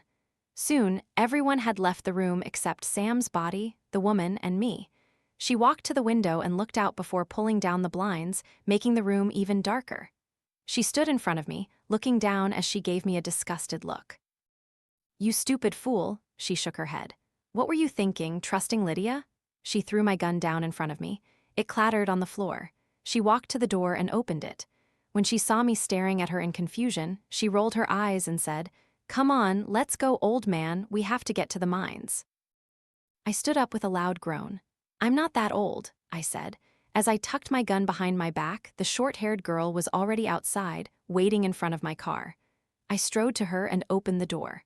My mind was still racing a million thoughts a second, and I didn't even stop to think if she was going to betray me. Like Lydia, that wouldn't make sense. They had me pinned down already. She didn't need to let me go, right? We got in the car, and she said, "Just drive straight, I'll tell you when to turn," and stomped on the gas. She was stern in her demeanor, and the first thought that came to mind was poor her husband. The tires screeched as we sped away. "If we're fast, we should get there before they kill her," she said. "You're the one who held me at gunpoint earlier today, right? The one who gave me the address," I said, subtly glancing at her. She nodded and placed her elbow on the window, revealing the cult's tattoo. "Yes, my name is Melissa. I've been trying to find Alexandra for weeks." "What do you do?" I asked. "That's right. I infiltrated the cult to find out what was happening to the missing children. But since I'm relatively new, I couldn't do anything openly because they were watching me, so your timing was excellent, detective." I scoffed, shaking my head. "Are you a cop?" I asked. "No, just a Northbury citizen." "So what the hell is going on here?" I asked. Melissa sighed. "Lydia is the leader of the cult, at least I think so. She's the one who decides whose child is sacrificed to purify the blight in town." She made air quotes with her fingers. "A few years ago, she sacrificed her own daughter, burned her alive. Oh my God, did she do something to Alexandra's mother?" "No, not her, but I'm sure she would have if her mother had interfered. She's ruthless and won't stop at anything to complete the ritual. I once saw her cut off a guy's tongue for asking her why they needed to sacrifice children." I scratched my chin, giving my brain time to process what I was hearing. I said, "So let me get this straight. The cult arranged for Alexandra to be abducted, but a rebellious faithful decided to rescue her before the cult could take her away. And then, because Lydia couldn't find her, she hired me to solve the case for her." "Played you like a piano," Melissa said. "That bitch, you didn't have to kill that guy in the house," she chastised judgmentally. "I didn't. We struggled over the gun, and he must have accidentally pulled the trigger. He was right to attack me. Turn right here," Melissa pointed. We were at the edge of town, with houses on the right and dense forest on the left. The hills soared. "So what do we do? There are probably too many of them," I asked. "There are more rebels inside the cult. They'll be at the ritual. All I have to do is give a signal, and they'll cause a ruckus. That was our last-ditch plan in case everything else failed." "What if there aren't enough of them?" "Then we'll all die," she shrugged. We drove for a few more minutes until the remaining houses disappeared, and we came to a large fenced-off area on the left. Melissa told me to stop the car near the entrance, and from there, we got out. The rickety gate was open, despite the no trespassing sign. Far above was a sprawling quarry, perhaps at least a mile long, and far below were the entrances to the mines. "Come on, we have to be quick," Melissa said, and headed down the makeshift stairs made of old, rotten planks that ran around the quarry's inner wall. It took us 5 minutes to reach the bottom, and when we did, I already felt the need for another drink. I suppressed the urge and followed Melissa into the dark entrance, leaving all traces of light behind. "Try to be quiet here," she whispered and pulled out a flashlight. She illuminated the path ahead and began to walk. She seemed to know her way around this place with such familiarity that I thought she must have been here many times. "Is this the hideout?" I asked. "That's right," she simply said. Not long after, we began to hear voices echoing in the distance. I couldn't make out what they were saying because they were too far away.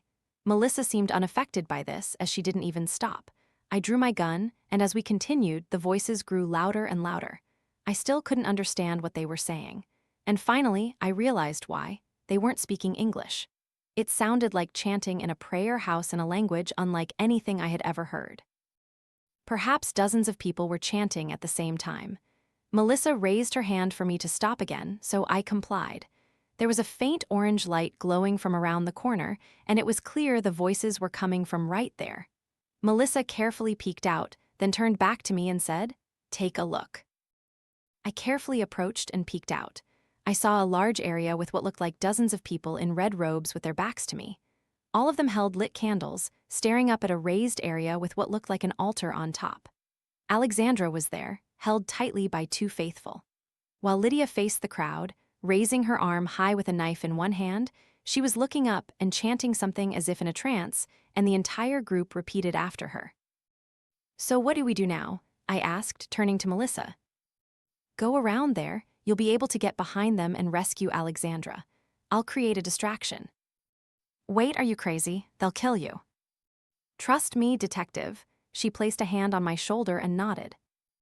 I stealthily went around to the other side and looked around the corner. The altar was directly in front of me, with Lydia's back to me this time. I readied my gun and waited impatiently. The chanting permeated the mines, so unified that the walls vibrated. "Hey!" a voice yelled, and the chanting stopped. All faces turned to face Melissa, who stood there as calm as a cucumber. "What is the meaning of this, novice?" Lydia asked. "The fervent warriors brought her here." A few men began to walk toward her, but she drew her gun and pointed it at them. They recoiled in fear, which angered Lydia even more. "What are you waiting for? Kill her!" Melissa fired a shot into the air. The next few things happened so fast that they became a blur. I saw the majority of the group rush toward Melissa. I saw a large number of faithful take off their masks, draw guns, and start firing at the masked faithful. I saw Melissa fire into the crowd advancing toward her, but she was outnumbered. I couldn't tell what happened to her. I took advantage of the moment to rush onto the altar. Before they could realize what was happening, I shot one of Alexandra's captors in the back of the head. The other turned around, and when he saw me, he took a few steps back, ready to run. I shot him too, because why the hell negotiate with brainwashed fanatics? "Alexandra, come on." I held out my hand to her, and she immediately took it, though confused in the entire chaos. "We have to run." Suddenly, the entire place began to shake, and I lost my footing. Something that sounded like a deep, colossal moan echoed throughout the entire mines. An earthquake. The ceiling began to collapse. Large chunks of rock fell, crushing many faithful and underground rebels. "Detective, stop!" Lydia screamed, staring at me. She had a worried and desperate look on her face. "You don't know what you're doing. The blight must be stopped. We must sacrifice." Her words were cut off as a large slab of the ceiling fell directly on top of her, leaving nothing visible but her hand sticking out from under the rock, blood flowing. I remembered feeling a sense of satisfaction, seeing Lydia's life extinguished like that. "Come on," I yelled at Alexandra and pulled her. "Wait," she said. "You're right, we have to complete the ritual." Alexandra said. I couldn't believe what I was hearing. They had brainwashed her. If we don't, the whole town will die. "Damn the town," I retorted and picked her up despite her resistance. "I won't let you die here." She struggled against me, but I ran. Melissa ran across our path. She was heavily battered but still alive. She led us out as the entire place continued to shake more and more violently, the deep groan growing louder and louder, sounding like some beast we had awoken from a long slumber. Many faithful were running in panic, while some knelt, seemingly praying, but most were already dead. "We're almost there, come on," Melissa yelled. I gasped like an asthmatic at that point, barely keeping up in my poor condition with a little girl on my shoulder. I cursed myself for letting myself get into such bad shape. I saw daylight, and it gave me new hope, so I ran even faster despite my burning lungs and legs. We made it out, but we didn't stop for another 10 seconds. There was a loud crack, and suddenly the ceiling collapsed, blocking the mine entrance. About a dozen people had escaped, fleeing in panic, both faithful and rebels. I couldn't be bothered to chase them. The final tremors beneath the ground subsided. The screams of the people died down, and then everything was silent. I put Alexandra down on the ground, gasping for breath. "Alexandra, are you all right?" Melissa asked the child. She hugged her and stroked her hair to reassure her. I'm all right too," I said ironically between breaths, chuckling at my own joke. Melissa looked at me with compassion and said, "Thank you, you saved her life." "What about the cult?" I asked. "They'll be back. The surviving members will reorganize the cult to prevent the blight from spreading." "Ah, damn them all," I said. "Hey, watch your language," Melissa chastised, looking at Alexandra. She motioned to me not to curse around the child. I stared at the mine entrance, processing what had just happened. As I looked, I saw traces of coal and tar scattered on the ground, stretching from the entrance like veins. The wind must have blown some out of the mine. "We'll take Alexandra back to her father, and I've decided to stay in Northbury a bit longer. The cult must be eradicated, and I can't leave. Many of the wanderers have surrendered, but I won't stop until every last one of them is no longer a threat." It wasn't until about a month after rescuing Alexandra that I heard news that people living near the mines had to evacuate. I asked Melissa what was happening, and she threw a few photos onto the table in front of me. I flipped through them. They were photos of the mines and the houses we saw on the way there. But something was wrong. The traces of coal I saw on the ground at the mine after we escaped had spread much further now. The entire quarry was completely black, covered in a tar-like substance, and much of it had crept onto the road and even engulfed some nearby houses, making them look as if they had been dipped in tar. The black substance ended in the middle of the street, spreading at the edges like it had in the quarry, like tree roots or menacing veins reaching out to swallow the road. "What the hell is that?" I asked Melissa, pursing my lips. "The blight," she said. "It started a few hours ago. Today was supposed to be my day off, and I was going to laze around the house eating junk food all day. I brought a pile of snacks and drinks into the living room, feeling no remorse, even though I knew I was about to gain a few pounds. I turned on the TV and jumped onto the sofa, scrolling through Facebook while a movie played in the background. Around 5:00 p.m., I got bored and decided to get up and stretch my legs a bit. When I returned after my excuse for a healthy smoke, I saw that the movie on the TV was gone, replaced instead by one of those emergency broadcast screens with colorful rectangles. A male voice echoed from the TV, "Repeat, do not under any circumstances leave your home. This is not a drill. Repeat, this is not a drill." 5-second pause. "Dear citizens, this is an emergency announcement for your own safety. Please lock your doors and windows immediately and under no circumstances leave your home. Repeat, do not under any circumstances leave your home. This is not a drill. Repeat, this is not a drill." The announcement kept repeating. I switched through a few other channels, only to find static. At first, I laughed because the situation was so absurd. It couldn't be real, could it? Then it suddenly dawned on me that maybe we were under attack North Korea or some terrorist incident. Anyway, I turned off the TV and decided to lock the doors, close all the windows, and draw the curtains tightly. But before I did, I looked out the window, only to see the street deserted and nothing suspicious. I sat back on the sofa and messaged my friend on Facebook, asking if he saw a similar announcement. But he didn't reply, and Messenger showed he was online 10 minutes ago. As I scrolled through the rest of my newsfeed, I didn't see anything unusual on my friend's pages. I Googled the news, searching for my town, but found nothing. I started to relax, thinking it was indeed just a prank or a technical glitch. But then I heard something outside, sounding like someone giggling, but it only lasted about a second before cutting off. I held my breath and listened, hearing another giggle just as short and muffled. Then a female scream was suddenly cut short, as if the person screaming had been muted with a pause button. I went to the door carefully, looked through the peephole, but saw nothing unusual. Then another scream, very short and almost inaudible. I decided to go to the window, thinking I could get a clearer view. I slowly pulled the curtain aside just enough to see a portion of the street, and my heart almost exploded. Standing directly in front of me, her face pressed against the glass, was a woman staring at me. Her eyes were bloodshot and wide open, looking as if they were about to pop out. She growled, revealing stained teeth and dark red liquid, fogging up the window every second. Her hair was messy and dirty, her fingernails full of mud. I screamed and recoiled, knocking over a table lamp in my panic. I stood there for a moment, staring at the curtain, knowing the woman was still right behind it because I still occasionally heard soft tapping and scratching on the glass from her fingernails. Then she spoke. "Open the door, please, please, they'll find me." I stood there stunned. "Please, I know you're in there. Open the door, please." I reached for my phone and dialed 911 with trembling hands, but it reported no signal. I tried a few times, but still no signal. "Please let me in. Let us in." A male voice joined the woman at the window, then another voice at the door, then more and more, until my entire house was surrounded by a booming chorus of pleading voices. Some sounded desperate, and others impatient and aggressive. I retreated toward the stairs, waiting for them to leave. After an endlessly long period of time, they gradually began to quiet down one by one, until I was left alone in the deafening silence that I was grateful for. Had they gotten bored and decided to leave me alone? I decided to look through the peephole to see if it was safe. As I looked, I almost couldn't suppress a huge gasp.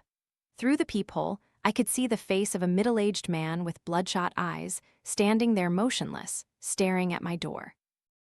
Around him were many other people, also staring intently at the walls and windows. I recoiled and kept going back to the door to check. They had been standing outside my house for 5 hours. I waited and waited. I foolishly kept peeking out to see if they were gone. It was almost dark, and I felt like I was going insane. I even thought about opening the door, thinking maybe they didn't want to hurt me. And as a last resort, I gripped a kitchen knife tightly so I could try to fight them off or, in the worst case, slit my own wrists. Thoughts raced through my head about them breaking down the door and tearing me apart limb from limb with their bare hands, so I didn't want to find out what they intended to do to me and how creative they were. As I sat there trying not to make a sound, I decided to look outside one last time. As I looked out, I saw the people still standing in their original positions, still staring at my house. But then there was a sound that seemed like 3 deliberate gunshots from a few blocks away. Almost immediately, the people snapped their heads toward the sound, and without hesitation, began to run quickly toward the source of the sound. Some screamed along the way or made animal-like noises. I thought there might have been about 10 or 20 people surrounding my house, but I was wrong. As I looked through the peephole to see them leaving, more and more people kept running past my house for almost a full minute, making me think for a moment that the crowd would never end. But finally, everything became quiet, and there was no one or no sound near my house anymore. That's it. I'm safe, I thought. I leaned back against the door and breathed a sigh of relief. Then I heard another voice. I looked back through the peephole and saw someone across the street. A black woman and a middle-aged man were moving cautiously toward my house. In a crouched position, the woman held an axe, and the man seemed to be carrying a baseball bat. "Hurry up, they'll be back soon." The woman motioned for the man to follow, and they stopped directly in front of my house. "Hey, are you in there?" She tried to speak softly but loud enough for me to hear. "Hey," she knocked on the door, "you need to come with us right now. Those crazy people will be back soon." I gripped the knife tighter and held my breath. "Listen, we're not one of them. Hurry up and open the door." "He's not going to open it." The man shook his head. "Let's go." Perhaps because at that moment I wanted so desperately not to be alone anymore, I quickly unlocked the door and cracked it open a bit. "Hey," I called to them from behind the door, hiding the knife. "Finally," the woman said, "hurry up, they'll be back soon. We need to evacuate." "Wait, the broadcast said we should stay inside," I argued. "Damn the broadcast. No one's coming to help. Come on, or we'll go to the evacuation point without you." I knew there was no time to argue, and even less time to pack my belongings before those monsters returned, so I just locked the house door and left the key in a nearby bush. "I'm Angela, and this is Travis," the woman said. "Follow this way, it'll be safe to leave the neighborhood." I introduced myself and asked what was happening. Not exactly clear. Everyone suddenly started acting crazy. The town has been locked down, but there's a small checkpoint where we can get out. They have soldiers there, Travis said in a raspy voice, so it's safe to wait this out outside of town. You know, I asked. I'm not too sure, but that's our best shot. First, we have to find our guy, Angela said. He insisted on firing a few shots to distract them and save your life. He'll meet us at the gas station. The walk to the gas station was uneventful. The streets were deserted, but we saw crashed cars and a few bodies in the distance. I had never seen dead bodies before, let alone bodies as mangled and dismembered as these. So I tried to look away and not think about how these people had died. However, there were no crazy people on the streets or anyone else alive. When we arrived at the station, a young man was waiting there. He didn't look older than 18. "Ricky, good job," Angela greeted him. "This is the person you risked saving. I owe you, buddy." I shook his hand and waited for the group to give further instructions. "Hey, Travis, are you all right?"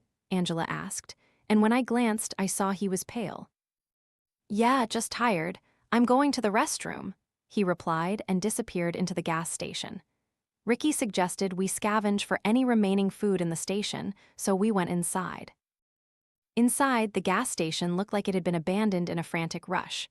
Some items were knocked over, the floor was stained with liquid from broken bottles, and most of the shelves had been ransacked. Ricky assured us that he had searched the place and it was safe, but I still felt uneasy, as if one of those things would jump out at me from around a corner. I took whatever I deemed necessary, like chocolate bars, chips, water, and of course, cigarettes. Who knew when you might need them? I went into the restroom to pee and heard a loud noise from inside. "Travis, are you all right?" I called. I heard his voice, but he didn't answer. It sounded like he was having a heated argument with someone. "Travis," I heard him from inside one of the toilet stalls, so I called his name. He was whispering loudly, muttering things I couldn't quite make out. I carefully approached the stall and stopped to listen to him. I could only catch a few phrases from his muffled conversation, but "can't get out," get out," and "feed them something" were among them. "Hey, Travis, are you all right?" I asked, and despite my warning instincts, decided to open the door. Before I could realize what was happening, Travis lunged out of the stall and jumped on me, knocking me onto my back. I pushed him away as he struggled against me, his face red and his eyes bloodshot. Veins bulged from his neck and forehead so violently that they looked like they were about to burst at any moment. Out of control, seeking a host. He screamed nonsensical words, saliva splattering onto me. "Get off me!" I tried to pull him off, but he was too strong. The restroom door burst open, and Angela and Ricky rushed in, yelling at Travis to stop. A few seconds of shouting, screaming, and frantic struggling, and then Travis suddenly went completely limp. I pushed him off, only now realizing there was a fire axe embedded in his forehead, his eyes wide, still bloodshot, and a pool of blood was forming on the floor around his head. I recoiled against the wall, gasping for breath, and as the adrenaline subsided, I began to feel a burning sensation throughout my arms. I had deep scratches and Travis's saliva all over me. "Oh no, no, no." I stared at the scratches, my hands shaking uncontrollably. "This is it," I thought. "All those zombie movies I watched, and this is how it ends. Damn it, Travis." I just heard Angela say as she stood over the body. She and Ricky discussed something, but at that moment, I was in my own world. "Hey, are you all right?" Angela shook me out of my trance. He infected me," I said in a trembling voice. "You're fine," she replied. "But the virus," he scratched me, and I think I got his saliva in my mouth and on the wound. "This isn't a virus," Angela shook her head. "It's a parasite, and we all have it inside us." "A parasite?" I was still in shock from everything that had just happened. "I thought you said you didn't know what was going on." Angela sighed. "I'm a secretary for the town's pharmaceutical company. When this started today, I got a text on my work phone from my colleague Daniel. He was vague, but he told me not to come to work today. It wasn't safe in town. He said there's a killer parasite immune to medication, and we all have it, so we have to take antibiotics to slow its growth. That's all I know." "What?" Ricky interjected. "That's crazy." "I know how it sounds," Angela continued. Listen, Daniel is a researcher in the lab, so I'm sure he knows more than us and he's not one to exaggerate. Where is he now? I asked. He's not answering any of my texts. Who knows, maybe he's dead already. And the last thing he sent me was that we should evacuate across the bridge. He said the military would be there. Our best option now is to go to that evacuation point. But if we're all infected, there's no way we can leave the town, I said. I know, Angela replied. Listen, the government organized an evacuation for a reason. They might have a cure for this or at least a temporary solution. Ricky and I agreed. I asked about finding a gun, but they disagreed, saying it would be suicide. Those monsters are very sensitive, and just one gunshot could attract hundreds of them to us in a few seconds. That meant cars were also ruled out. They also told me that they also operate as a hive, coordinating very well with each other, and don't attack their own kind. Furthermore, they seem to retain a form of intelligent thought. This explained their behavior at my house. By the time we finished stocking up on food and water, it was dark, but Angela suggested we move now for better cover. The checkpoint wasn't supposed to be far, so it shouldn't take more than an hour to get there. Each of us took an antibiotic that Angela had brought. Hopefully, it would slow the parasite until we reached the checkpoint. I thought the town would be filled with screams and other inhuman sounds made by those things. And I was right. The sounds were distant but ever-present around us. A scream here, a crash there, keeping all three of us on edge, carefully taking each step and frantically looking behind and around. At one point, there was a loud scream directly behind us, and when we turned, we saw a naked man running a block away and disappearing around the corner. We waited, unsure if he was taunting us. A few seconds later, another scream echoed from the next street over from where the man had just disappeared. The next few seconds were a mix of two screams, one ferocious and bone-chillingly muffled, and the other pleading, along with the sound of violent thrashing, until the latter was the only sound left. I wanted to help whoever was in trouble there, but Angela stopped me and silently shook her head. All three of us just kept walking without a word to each other. As we approached the bridge, the horrifying sounds around us gradually began to fade, until the only sound left was our own footsteps echoing through the street. After an agonizing hour of sneaking and praying that we wouldn't encounter one of those people who would attract the others, we finally reached the bridge. There was a makeshift barrier made of barbed wire and sandbags. Dozens of bodies lay scattered on the road leading up to and on the bridge itself. One body was even slumped over the barrier, making the entire scene look like a wartime massacre. We crouched behind a wall and observed the bridge. On the other side of it, at the end of the street, was a high wall, something that hadn't been there before. I wondered how the hell they could have cordoned off an entire city so quickly. "Do you see anyone there?" Angela asked. "It looks deserted." I squinted, trying to detect any signs of movement across the bridge. "The soldiers must be up ahead. Let's check," Ricky said. "Hold on, we have to be careful here," Angela interjected. "What if there's no checkpoint at all? Or what if they mistake us for one of those crazy things?" "What other choice do we have? We're running out of time. I'll go first. Stay behind me and watch our backs." Ricky stood up and began to advance toward the bridge before Angela or I could argue further. We watched Ricky deftly jump over the barrier, and we followed, carefully stepping over the bodies and pools of dried blood. Looking at the dead bodies made me feel uneasy. There were women and children here, mothers clutching their children in their final moments. Angela mumbled, "Oh my God," next to me and said, "All these people were trying to evacuate but couldn't." "I don't know," I shook my head, "but these people definitely aren't the monsters." I inadvertently started thinking about what might have happened here and how these people must have felt in those last moments. Just as I was about to sink into that gloomy thought, Ricky called to us from across the bridge. "Oh, everyone." He was kneeling beside one of the bodies on the road. "I don't think there's going to be an evacuation." "What do you mean?" I asked. He pointed to the body he was examining, then stood up, hands on his hips. "All these bodies have bullet holes in them," he gestured to us. "I think this is the military's doing." What happened next was too fast for my brain to process. There was a glimmer of light on top of the wall. Angela screamed Ricky's name. A loud bang echoed, and Ricky's head snapped forward from the impact of the bullet as he went limp and fell without a sound. The poor kid probably never even realized what hit him. Target acquired? we heard someone yell from the wall as a volley of bullets began to be fired at us, narrowly missing us. Angela and I quickly stumbled backward, fleeing frantically while the sound of gunfire continued. We ran for what felt like miles until the gunfire faded, then finally stopped.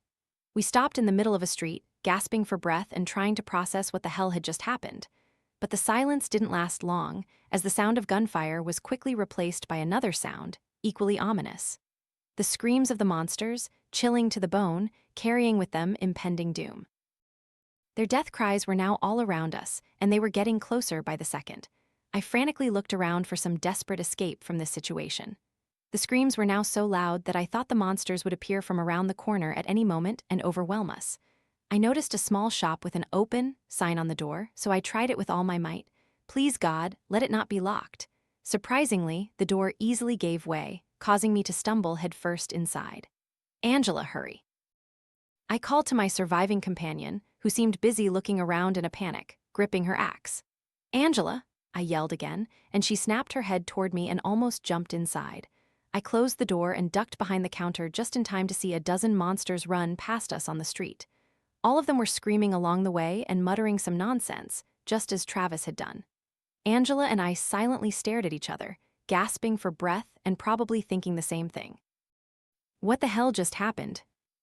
The gunfire started again, but this time it was very distant. The screaming creatures all seemed to be rushing toward the sound of gunfire. That was good for us. A few more minutes passed as we listened to the chorus of bullets and screams, with an occasional monster running past the shop. Finally, Angela and I began to regain our composure as all the outside noise subsided. They shot Ricky, she said, looking down. They shot him. Listen, we need to keep moving. I approached her, glancing out at the street every few seconds. We're not safe here, and evacuation clearly isn't happening. Do you know of any other safe place? She thought for a moment with her eyes closed as if she was having difficulty remembering. The only place I know is my company, she finally replied. It has a pretty good security system, but I don't know if it's safe now. The other employees might have been infected there. It's our only option now. The pharmaceutical company isn't too far from here, is it? No, we'll get there quickly. I have an access card. She seemed to finally snap out of her trance and focus. All right, here's what we'll do. We'll go to your company, we'll wait a few days. If it has a good security system, maybe your colleague Daniel and some others might be working on a cure, right? I don't know, it's a slim chance. They could all be dead or gone, and the building could be overrun. Listen, your colleague is the one who told you this was a parasite, and we could slow it down with antibiotics. He might know something more. And since the government isn't going to let us out, we might as well see if we can get treated first and then find another way out. Okay, she nodded. Let's go check. If there's even a small chance someone survived there, we need to get there. And if it's deserted, we can still stay there for a while until we figure out our next move. And if the monsters are there, we'll deal with that when the time comes. All right, let's go. I gripped Travis's baseball bat and looked out through the glass door. It looked safe enough, so we slowly exited the store and began to advance toward our destination. The pharmaceutical company is at an intersection, so we have to be very careful, Angela said. Sure enough. As soon as we exited the alley and reached the main street, we saw a cluster of monsters scattered on the road, aimlessly wandering among abandoned cars and bodies. Their gait looked unnatural, almost as if they had forgotten how to walk and were now relearning from scratch. Occasionally, they would scream, yell some nonsense, or even cough and vomit violently. We can use the garage to get to the entrance, Angela said, and pointed to a security barrier that opened into an underground garage. Carefully, we went down, making sure we made as little noise as possible. The outside noises faded as we reached the bottom. This significantly boosted our morale. Many cars here seemed intact, with only a few cars crashed and left that way, so whoever parked here never had a chance to escape. We leaned against the wall, and luckily so. Because soon we heard another intermittent scream. We stood still, trying to pinpoint where it was coming from, but it was difficult due to the echo and the size of the garage. Another scream. They had found us. We waited for what felt like ages, but nothing happened. I decided to sneak a peek and realized there was a man in a suit standing in the middle of the garage. He had his back to us, just standing there, and his head twitched once in a while in an uncontrolled movement. The door is right there, Angela whispered, pointing to the monster's left. I thought about sneaking past him, and there was a good chance we could, but it was a gamble. Give me the axe, I said to her, and she hesitantly handed it to me, asking what I was doing.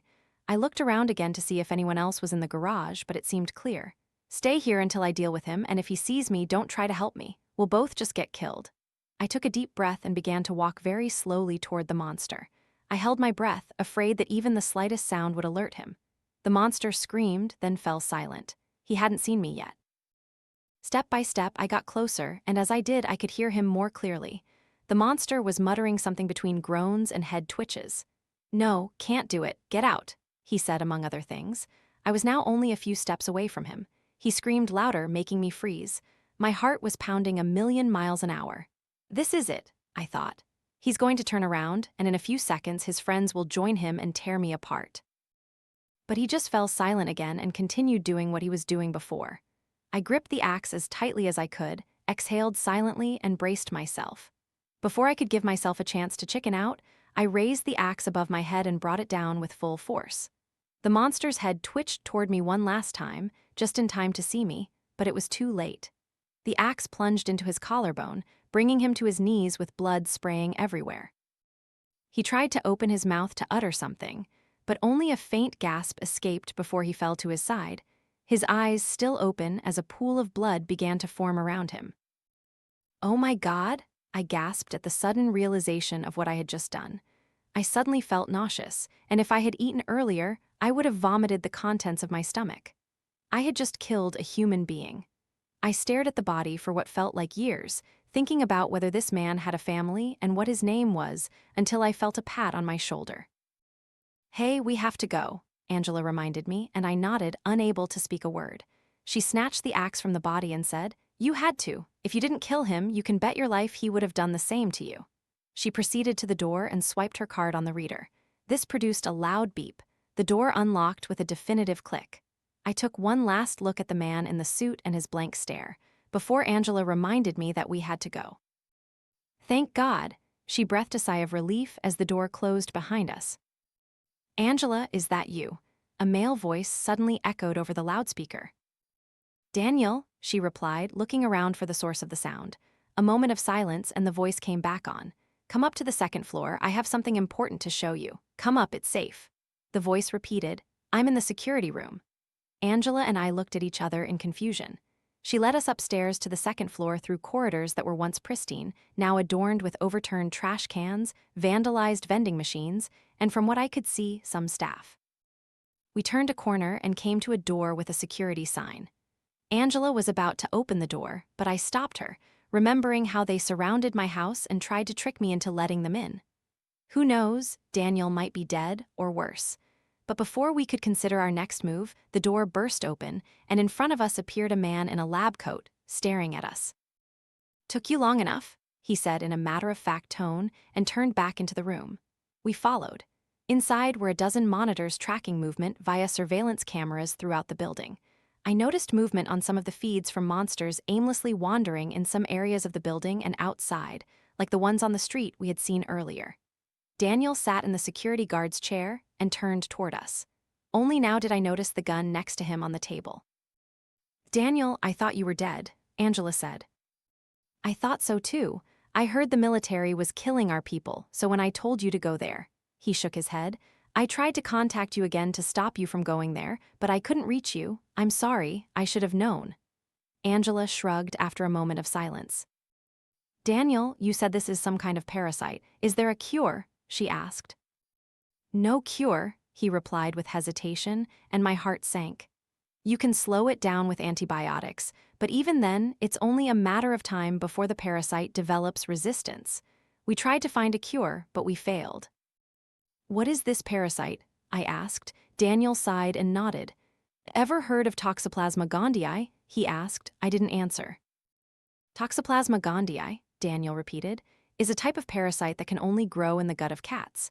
It infects mice and takes over their minds. It then allows the mouse to become easy prey and be eaten by cats. The cat ingests the parasite and voila, it lives a happy life. Now, the parasite itself isn't harmful to humans. It causes some minor behavioral changes, that's right, but people can live with it without ever knowing they have it. This wasn't all just an accident, was it? Angela and I listened carefully, holding our breath. No, Daniel sighed, looking ashamed. No, it wasn't. He continued after a short pause. The government was very interested in the psychological changes Gandhi caused in humans.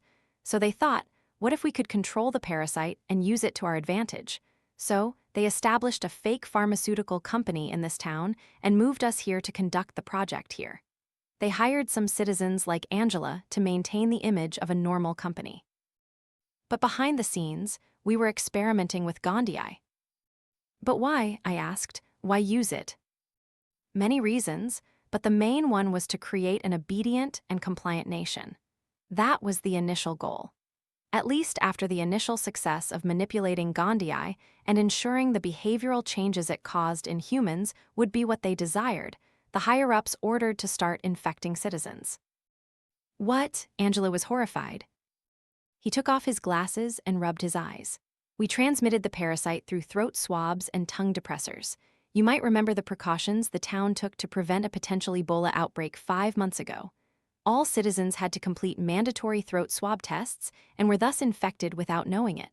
Those who moved out of the city during that time were carefully monitored. They were probably neutralized or captured already. I thought about all of this for a moment. I never took a throat swab test, I replied. What? Daniel asked. I hadn't moved here yet at that time.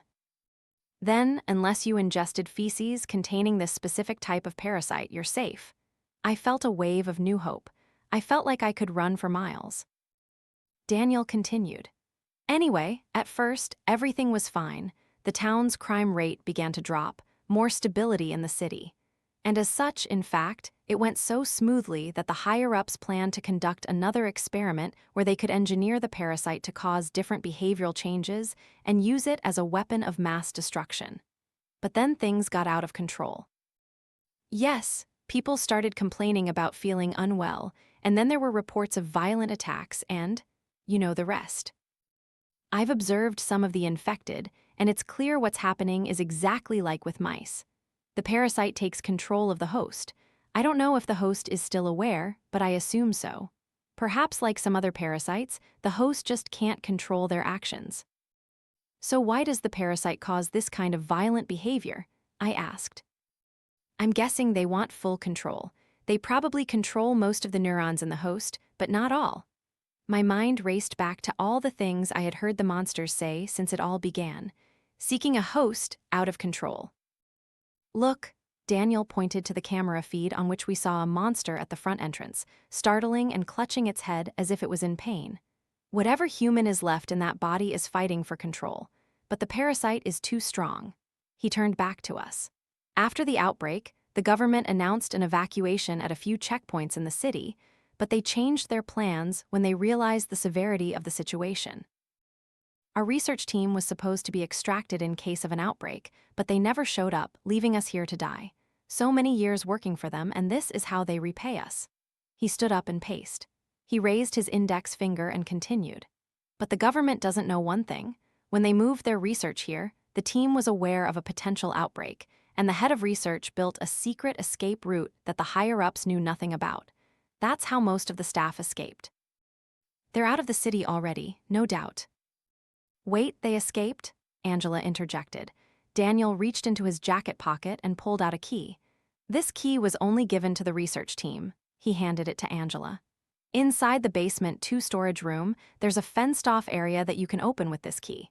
From there, it's a straight path through the sewers to freedom. The higher-ups were always told it was a disposal area, so they never suspected anything. Wait, what about you? She asked. He smiled vaguely and sat back down. There's no escaping what I've done. This is my purgatory. You should go. It's only a matter of time before the government purges the city. Just then, a loud crash echoed from downstairs. All 3 of us glanced at the camera feed, only to see the monsters smashing the glass door at the entrance. Damn it, looks like we're out of time, Daniel said and pushed the gun to Angela.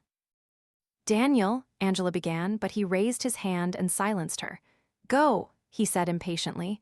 I'll distract them for you. Without hesitation, Angela and I ran down the corridor. There were already screams echoing everywhere, and we called the elevator. We waited, hoping it would arrive before the monsters did, and when it finally came, we jumped in and pressed the B2 button. The last thing we heard before the doors closed was Daniel's voice yelling, "Over here, you infected scum!"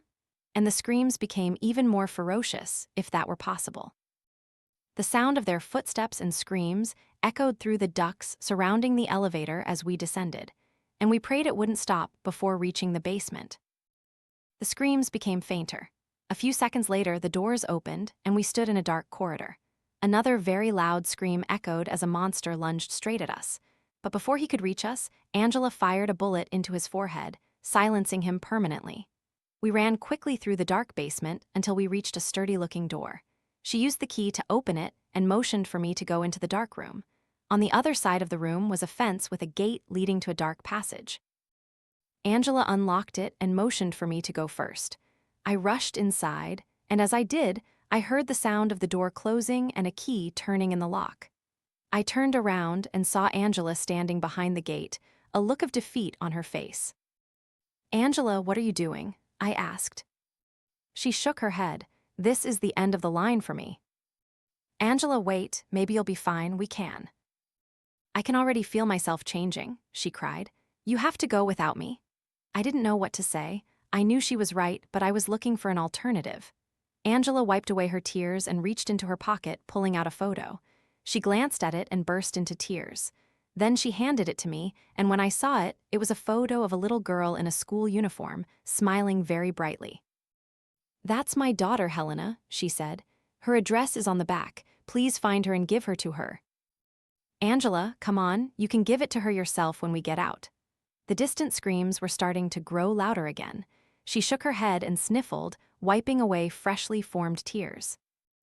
"Promise me," she clasped my hand through the fence, "promise me you'll find her." I nodded and uttered the words in a trembling voice. "I promise." "Good, I'm going to give these bastards a memorable farewell." She dropped her backpack to the ground and readied her gun. The screams we had heard on the upper floors earlier were now permeating the basement with full force. "Angela," I called to her, and she looked back at me. "Thank you," I said. She nodded and disappeared from the room. The next few seconds were a mix of screams and gunfire, until all that was left was screams. I closed my eyes and wiped away my tears. I barely had the motivation to move, but I knew I had to go. I had to get out and find Helena. The next few hours were a blur, wading through foul-smelling water in the sewers, with corridors that were almost impossible to navigate. Until finally, I saw rays of sunlight shining through the bars of another gate. Luckily, it wasn't locked, and I stepped out into a muddy, and probably fecal, canal. I heard the whirring of a helicopter and looked up just in time to see it fly under the morning sun in the direction of the city. I glanced back, seeing the city now cordoned off by massive walls and military vehicles around it. However, they were far from me, so I was safe. I took out Angela's photo to make sure it was still in my pocket and looked at its back. Below the address was Angela's personal message, hastily written. It read, "Mom will always be proud of you, even if it means she can't always be there for you. I love you more than anything, my love. P.S. Please listen to your father while I'm not around." I held back the tears I felt welling up in my eyes and put the photo back in my pocket. I changed my identity after that.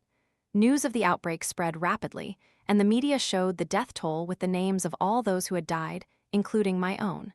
The CDC explained the incident to the media as an unfortunate outbreak of an unknown virus. They added that the city had to be completely decontaminated, and the situation was now under control. According to the news, there were no survivors. "Ian, didn't you hear the captain calling?" Carter asked. I averted my gaze from the pages of notes on the table and looked at him. He stood at the entrance to my room, hands on his hips, looking both angry and impatient. "What is it?" I asked. "There's an emergency. Command wants to send us on a rescue mission." "Rescue? Who?" I raised an eyebrow. "Unclear. The briefing has already started. Come on to the control room." Before I could ask anything further, he turned and went down the hallway. I neatly arranged the pages of notes, then stepped out of the room. The hallway leading downstairs echoed with my footsteps and Carter's in the distance. The spaceship was large enough that I still occasionally got lost, but at least it was equipped with anti-gravity panels. This allowed us to move more easily without floating and becoming disoriented as in the early stages of the simulation. I turned right at the corner and saw Carter stopped in front of the control room door. He turned and waited for me to approach. When I arrived, he pressed the large square button next to the door, causing it to slide open. Immediately, we were assailed by murmuring as the other crew members discussed something around the holographic map in the center of the room. Behind the group was a row of control panels set before a giant pane of glass. I glanced at the dark space beyond the glass, filled with hundreds of distant stars, still beyond human reach. It often made me realize how small I was and how easily we could be swept away in the blink of an eye in this cold abyss without anyone ever knowing. I was jolted back to reality by Captain Adam's stern voice. "Ian, late again. Sit down," he said. The crew consisted of a total of 6 members, and we had mandatory meetings every morning and evening to check our work list. So when Carter called me to an unscheduled meeting at 5:00 p.m., I knew something had gone seriously wrong. I sat down and waited for the captain to speak. He said, "There was an incident on the ISS-14 this morning. We're not sure exactly what happened, but it seems there are casualties, and Earth has lost contact with them. Command wants us to go there immediately and rescue anyone still alive." "But that's quite a distance," Riley, the team's doctor, said. "It'll take at least a few hours to get there, and we're not a rescue force." "True, but no one is closer to them than we are," Adam said. "Now, I know this isn't our specialty, but it has to be us. We'll go there, find survivors, and come home." "Wait, what about the mining operation?" James asked. "Command wants it temporarily put on hold. Right now, the priority is to rescue the ISS-14 crew and escort them home." "All right, I'll start the engines," Hank, the pilot, said. He stood up and went to the control panel with Carter. The two of them pressed a series of buttons. Every crew member was trained to fly the ship, but only Carter and Hank could do it outside of emergency situations. The ship vibrated, the floor beneath our feet gently shaking. The view outside began to rotate to the right, causing the stars to dance past the window. When it stopped, there was no way of knowing which direction we were heading. However, somehow, the pilots knew from the radar screen and could determine the direction of travel. The ship began to move forward slowly, but the speed gradually increased. It looked as if we were frozen in place, but I knew that with each passing second, we had traversed miles of harsh vacuum. "Done," Hank leaned back in his chair. "We'll be there in about 3 hours. "Keep your eyes peeled," the captain said, "and try to contact them in the meantime." He stood up and left the room. I followed and returned to the crew quarters. I pulled the window blinds shut and sat on my bunk. Although some crew members enjoyed the unique view from the windows in their rooms, I tended to avoid looking out, especially when alone with my thoughts. Staring into the endless void out there for long periods made me feel suffocated and trapped. I knew we were relatively close to home, but our planet only appeared as a tiny speck in the distance at any given time, with every other direction around us being countless miles of empty space. For the first few days, I would often glance out the window toward Earth every few hours, fearing that our ship would drift away and we would lose sight of our planet, lost forever in the cold, unforgiving darkness, too alien for humans. Of course, I knew that couldn't really happen, but the uneasy feeling still lingered. After a while sitting on my bunk, I went to find Hank and Carter in the control room. The two of them were casually chatting by the control panel when they saw me coming and invited me to join their conversation. "I was just telling Carter that the guys on ISS-14 are probably just drunk." Hank scoffed and turned his head toward me. "What do you think?" "I don't know. It's strange to lose contact like that. They might have serious problems," I said. "Either way, we'll know soon enough. We're almost there. See that?" Carter said and pointed out the window. I squinted and realized he was pointing at a distant dot. As minutes passed, the dot grew larger and clearer shapes gradually emerged. It began to take the form of a man-made flying object, and I recognized its disproportionately large wings as solar panels reflecting light. "It's still there and seems intact," Hank said. He bent down and pressed a button on the control panel. While holding the button down, he said, "We see them now, everyone come down here." Within minutes, everyone was present in the control room, and ISS-14 was much closer and larger, revealing more and more clear details on its structure, such as joints, pressurized compartments, and so on. Captain Adams pressed a button on the panel and said, "This is the U.S. Collector 3. ISS-14, do you copy?" He released the button, and we waited in silence. There was nothing but the hum of the ship. Adams pressed the button and repeated, "This is the U.S. Collector 3. ISS-14, do you copy?" No response. Adams sighed. "All right, looks like we have to go in there. Get us closer, Hank." "Ian," he looked at me. "Suit up." I nodded in agreement silently and walked to the locker. I put on my suit and helmet. I double-checked that the thrusters on my boots were working, filled my oxygen tank, and made sure everything was secured. When I was done, I proceeded to the airlock. Riley was waiting in front and checked my equipment one more time to ensure everything was safe. "All right, you're good to go," she said, patting my shoulder. I pressed the button to open the airlock and stepped inside. In front of me was the second airlock door and a small round window, the last line of defense separating me from a potentially painful death. Riley pressed the button again, sealing the door behind me. I attached my safety tether to my suit and pulled down the lever on the left wall, depressurizing the airlock. "Please wait," a computerized voice said. I glanced through the round window into the ship and smiled at Riley. "I'll be right back," I said encouragingly. "Airlock depressurization complete. Ready to open airlock." I pressed the button next to the second door. It opened with a hiss, and immediately everything became silent except for my own breathing. The weight of my body lifted, and I was floating in space. I used the thrusters to push myself out of the airlock and finally stepped out into the vast emptiness. That initial moment felt nauseating, jumping out of a spaceship and expecting to see land below, but instead encountering an endless abyss that threatened to swallow you whole. ISS-14 loomed above me now, much larger than I had thought when looking from afar. A massive, silent hulk occupying almost my entire forward vision.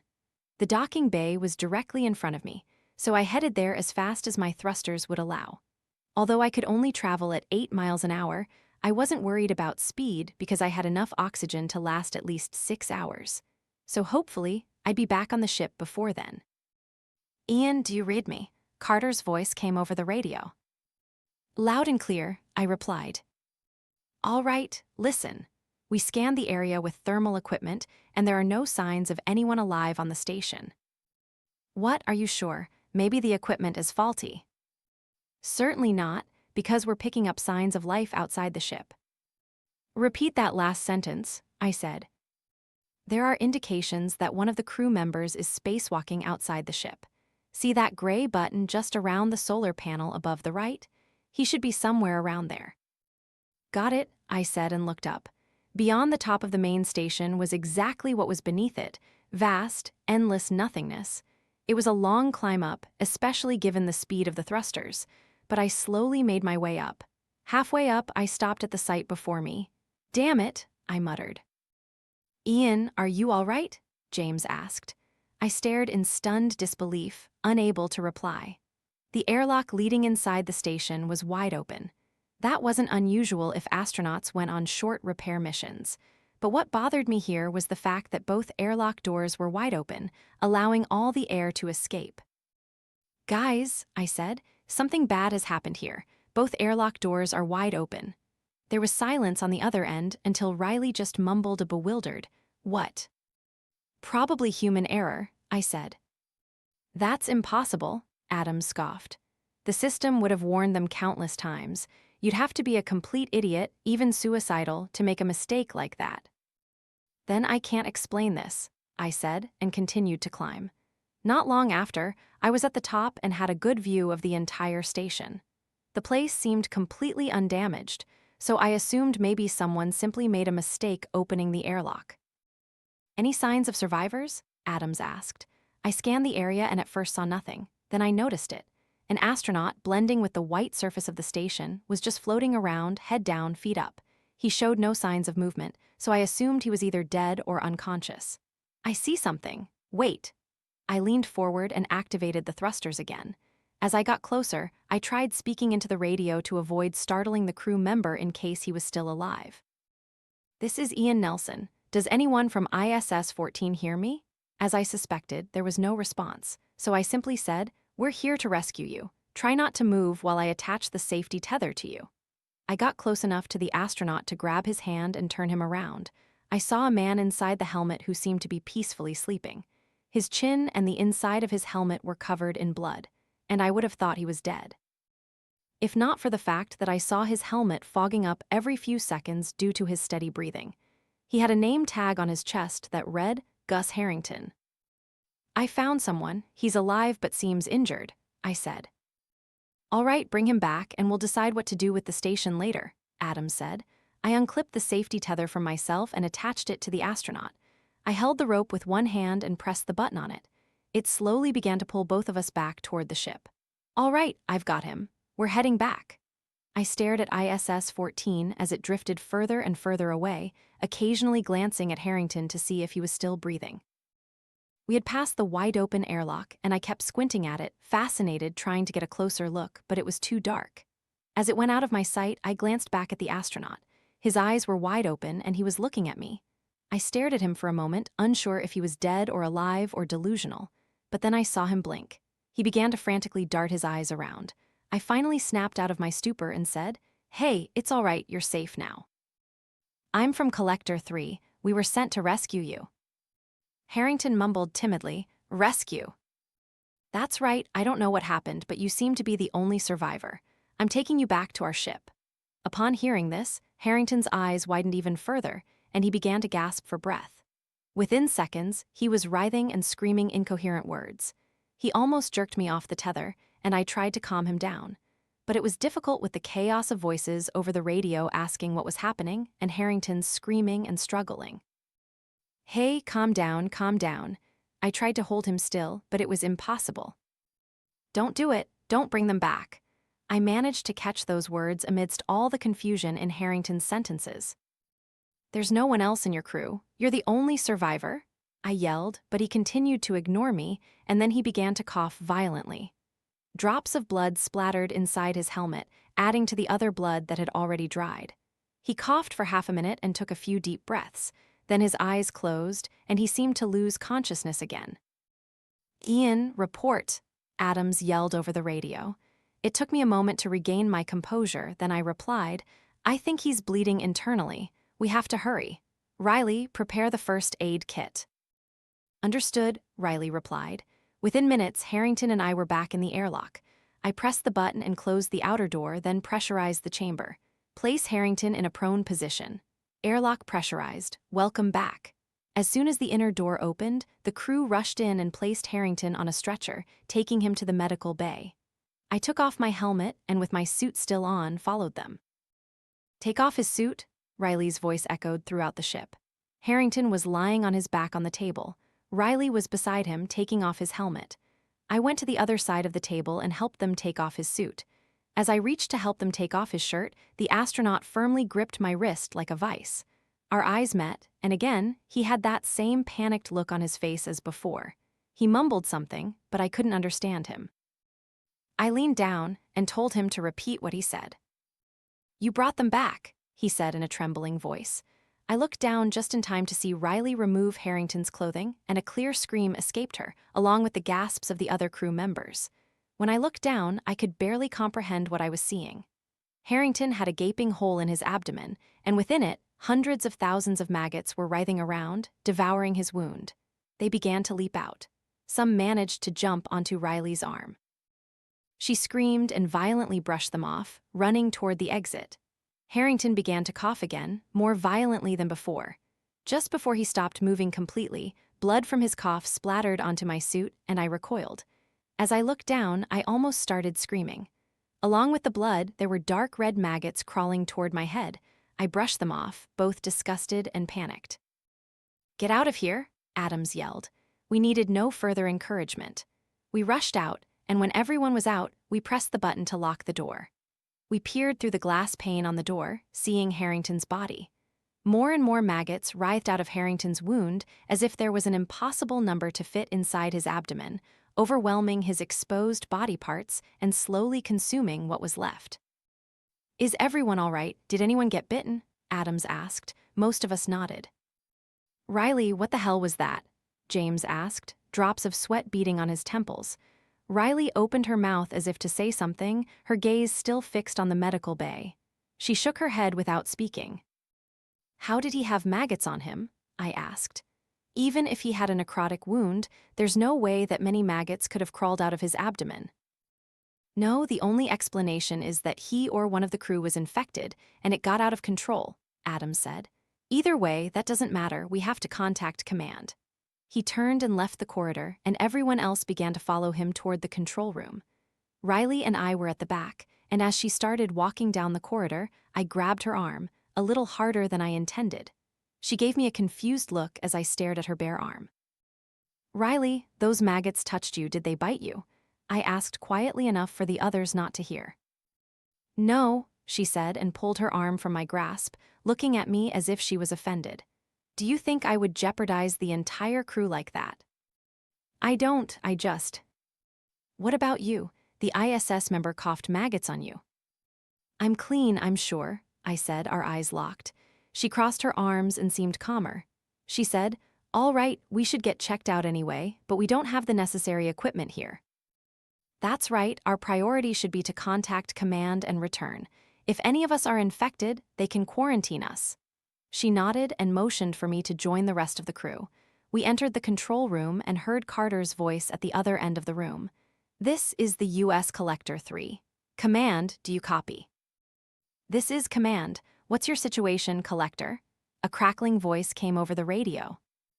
Stand aside, Adams ordered Carter and pressed a button on the panel. Command, this is Captain Adams. We have arrived at the ISS-14 scene. All but one crew member are mysteriously dead. We brought that crew member onto the ship, but he died shortly after. There was a brief moment of silence before Command said, "What happened?" We're not sure. The crew member we brought back seemed to be infected. He had flesh-eating maggots under his suit. We had to seal off the medical bay because we don't know the extent of the danger. Understood, Collector. Right now, your priority is to decontaminate the infected areas in case these maggots can cause serious damage to the ship. Once you've done that, proceed immediately back to base so we can quarantine and treat you. If necessary, we're sending people out there right now. Understood, Command. Collector out. Adams turned back to us with his typical stern expression and said, All right, you heard him first. Decontaminate the medical bay. Hank pressed a button on the control panel. When nothing happened, he pressed it again. He flicked the switch up and down and pressed the button again before he started repeatedly hitting it. What is it? Carter asked Hank. Hank pressed the button a few more times before replying, Decontamination isn't working. The button isn't responding. Try the other rooms, Carter suggested. Hank did so and pressed many other buttons, but still no luck. Damn it, now what? Riley muttered. Adams sighed and turned to James. He said, James, I need you to put on a hazmat suit and manually decontaminate the medical bay. No way, James objected. Have you seen what those angry little bastards can do? I'm not going in there. You'll do your job, Adams snapped at James before calming down. Besides, the suit will protect you. Then he said to Hank and Carter, Start the engines. It's best to leave now while we do this. He turned to approach the holographic map on the table when Carter spoke up. Captain, the engines won't start. Adams turned back and frowned, now clearly annoyed. What do you mean they won't start? Start them. They won't start, Carter blurted out. There was a moment of tense silence in the room. Adams rubbed his chin, then turned to me. Ian, check the engines, but put on a hazmat suit just in case. I nodded in agreement, silently, and left the room. James followed behind me. What the hell is going on? He raised his hands as we walked to the locker. Accept it, James. The sooner we get the job done, the sooner we go home, I scoffed. We put on our hazmat suits and checked each other for any faults. And when we were sure everything was all right, I took my tools and we went on our merry way. My job was to go down to the very bottom floor of the ship and check the engines.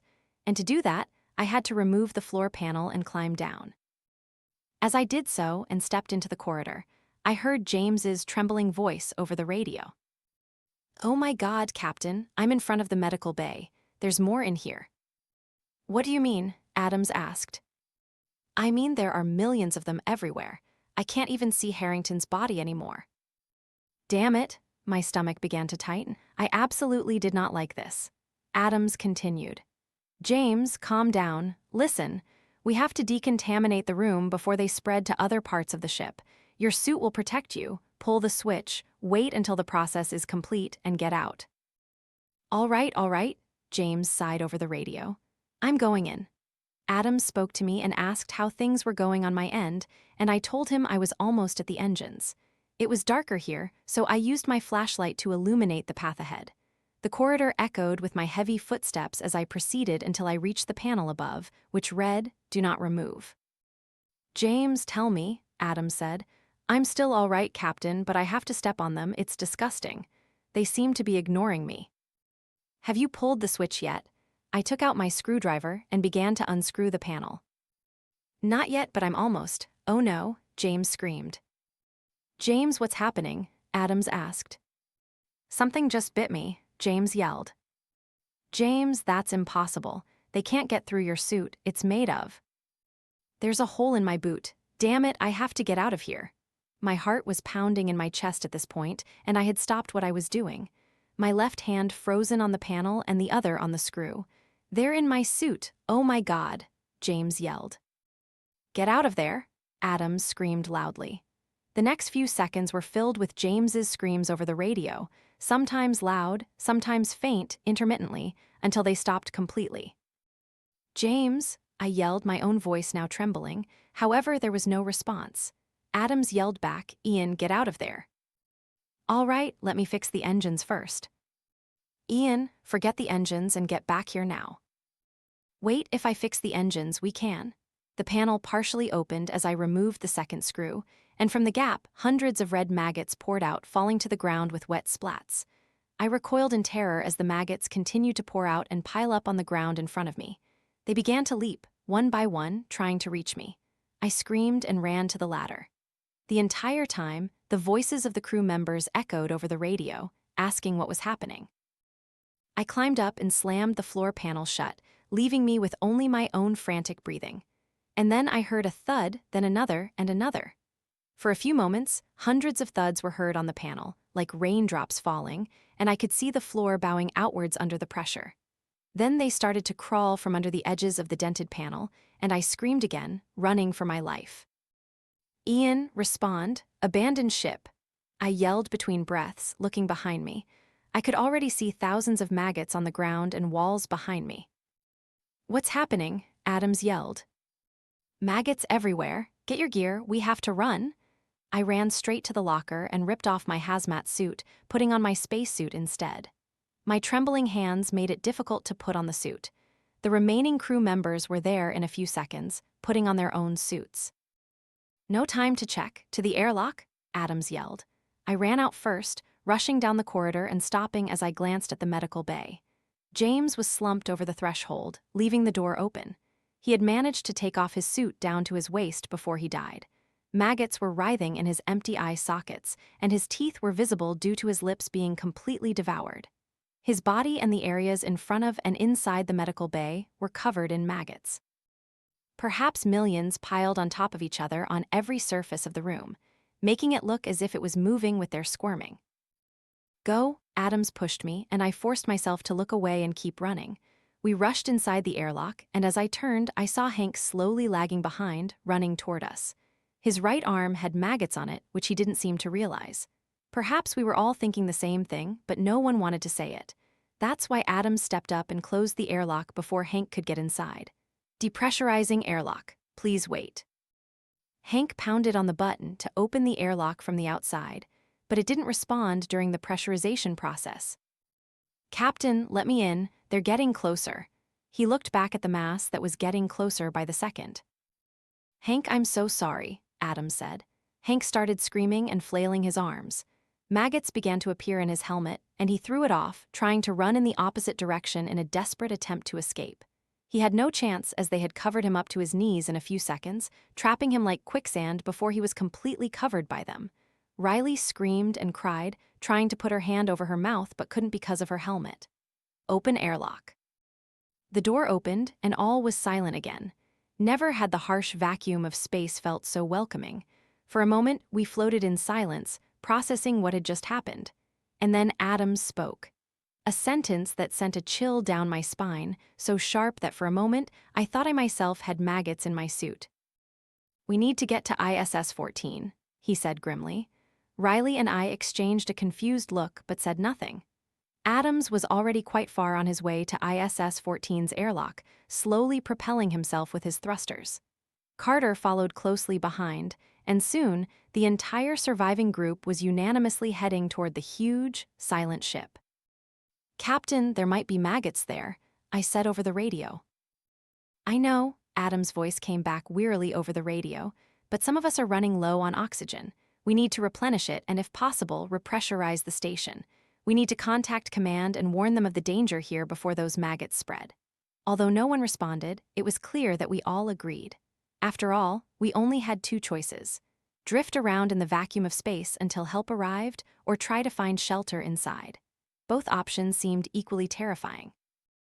"What the hell are they, space maggots?" Carter asked.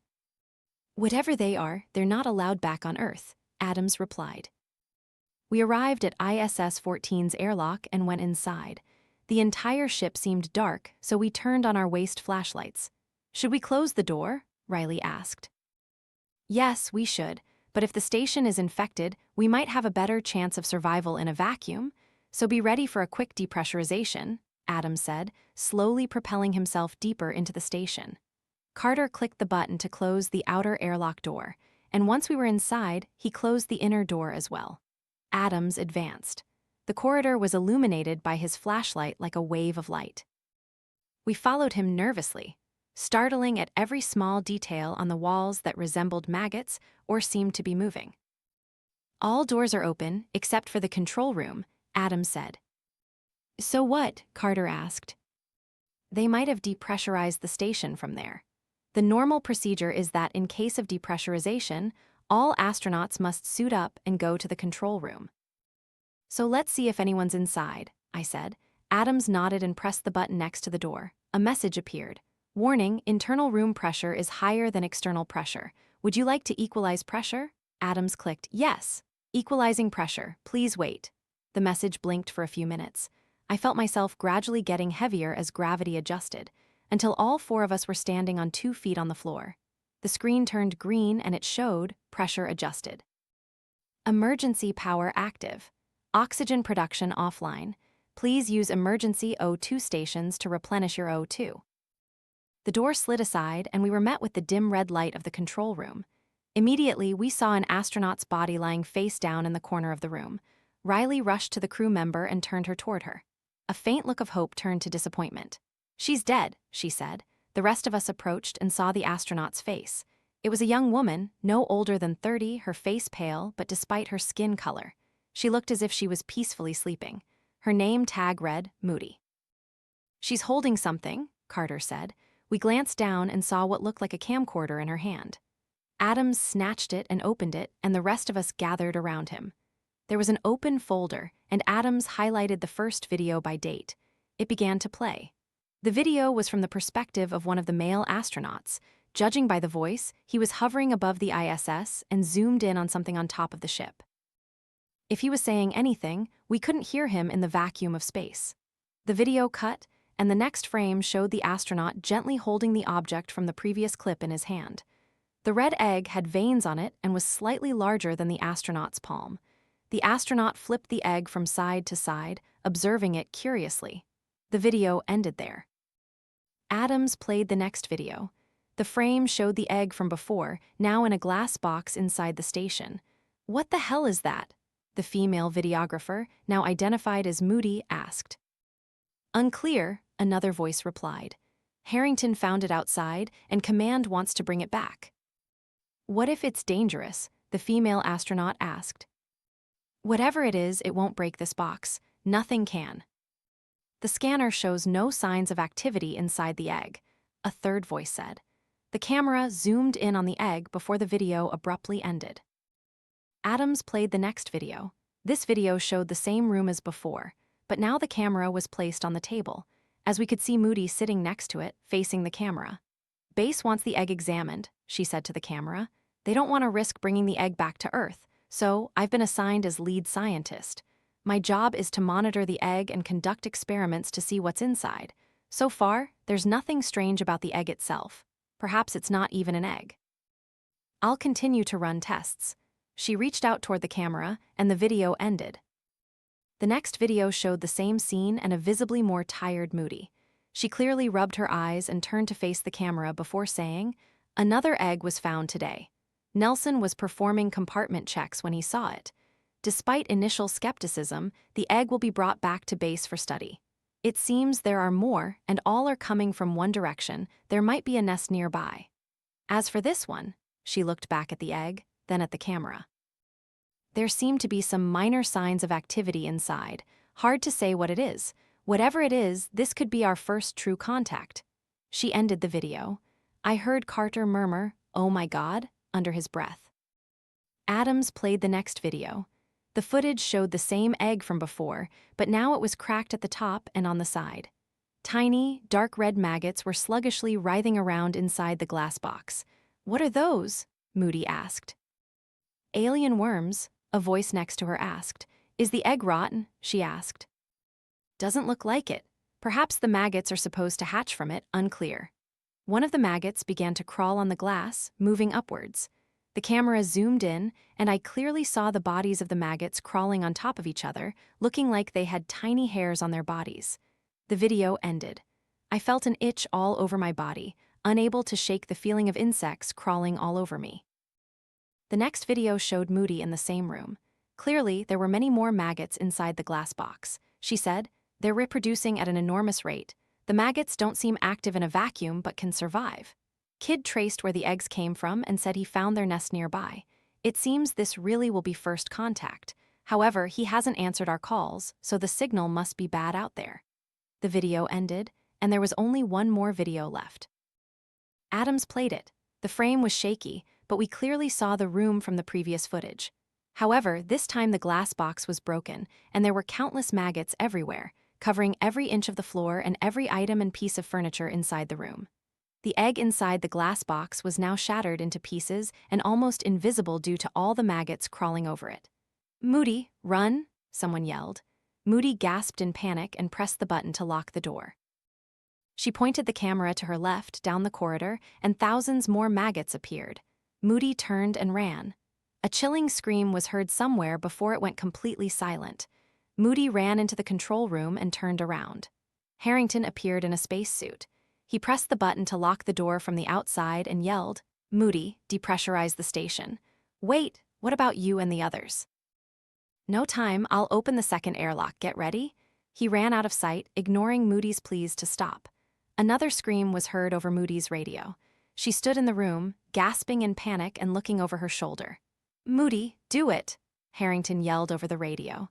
Moody went to a panel in the corner of the room and opened it, revealing a large switch. She gripped it and held it hesitantly. "Moody, don't, I can't get my spacesuit," another crew member's voice echoed. "Do it," Harrington yelled. Moody was clearly crying at this point. With hesitation, she pulled the switch down and heard another brief scream. The video cut and returned the next second, showing Moody in a dimly lit room with red light, gasping for breath. She pointed the camera at herself, tears streaming down her face. She exhaled with a trembling voice and said, "Oxygen production has been damaged. I only have a few minutes left. Command doesn't know what happened, and everyone else is dead." All the worms have been depressurized, but the nest is still out there. Whoever finds this, you must destroy the nest. It's nearby, the coordinates are on the wall here. She pointed the camera at the wall, and we all looked at the numbers on the wall, still there. Moody took a few shallow breaths and said, "Also, please send my last message to my sister." She began to cry more. "Haley, I'm sorry, you were right. Space really is awful. I wish I had listened to you. I'm glad Mom isn't alive to see this. I'm sorry for being so stubborn. I'll always love you, my little sister." She sniffled and cried before turning off the camera. The four of us stared at the blank screen in silence. "Oh my God," Carter muttered.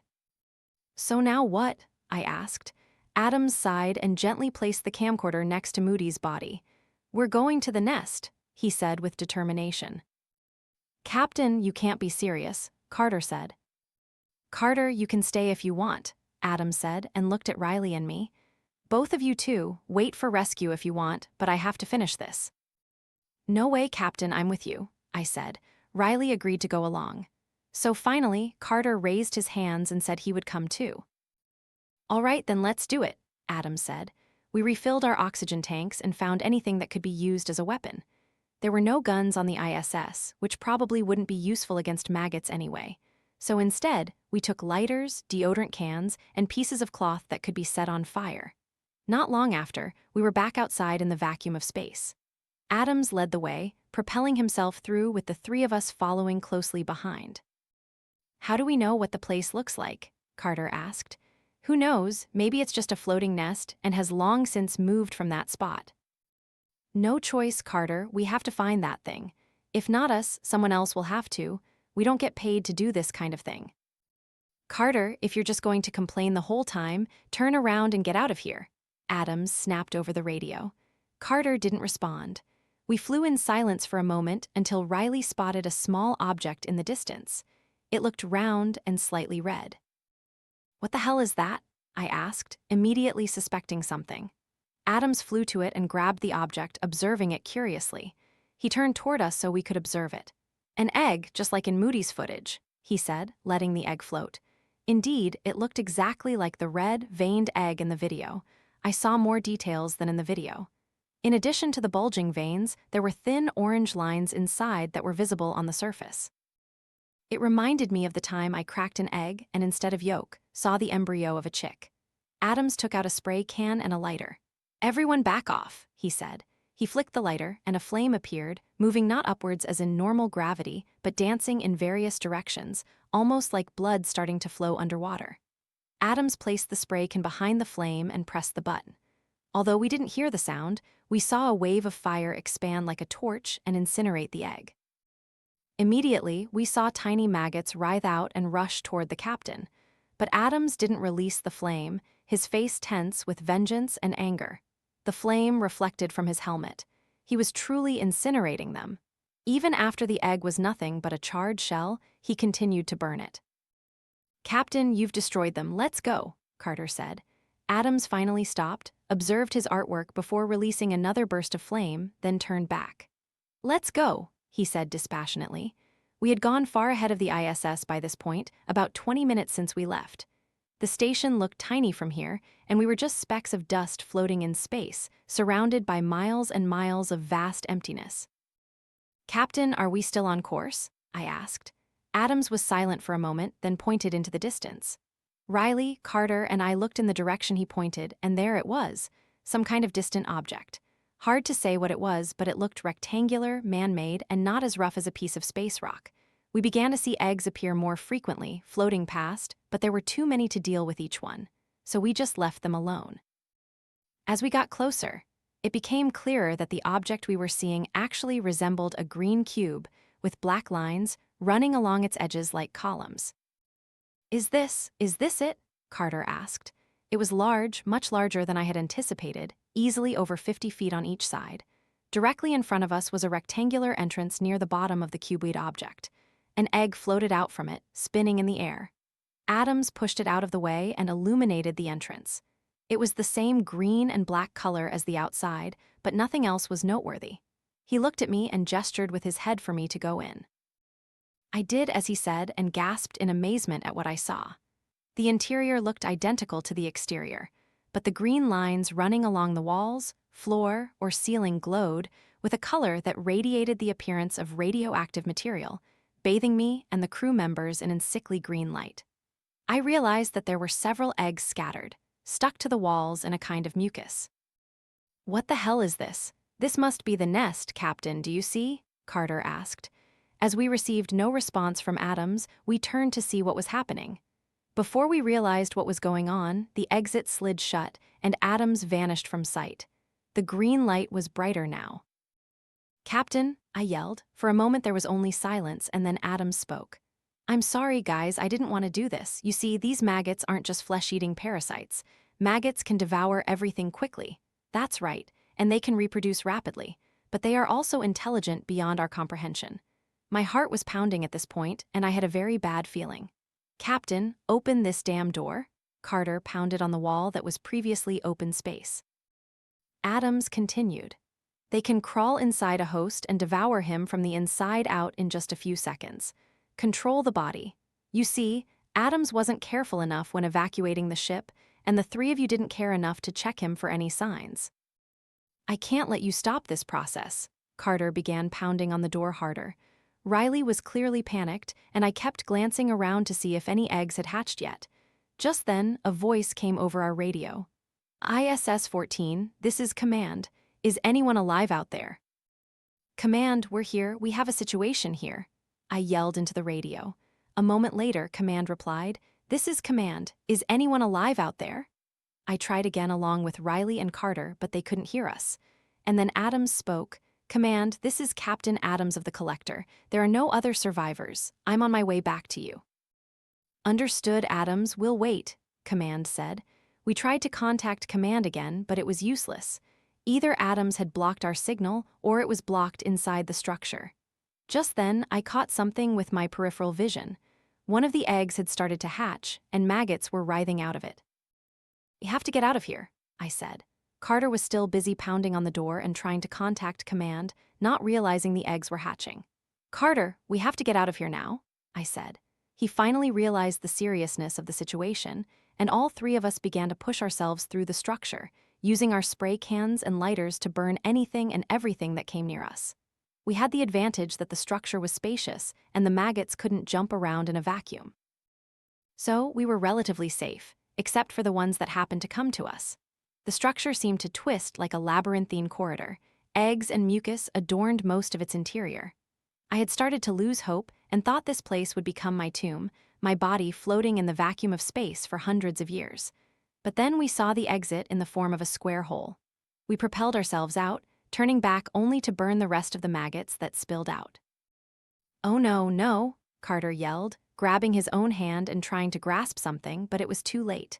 There was a small hole in his suit, letting out a steady stream of air. Carter gripped his helmet with both hands. The shocking realization of what he was about to do struck me, and I tried to stop him. Carter, no, no, I yelled, but it was too late.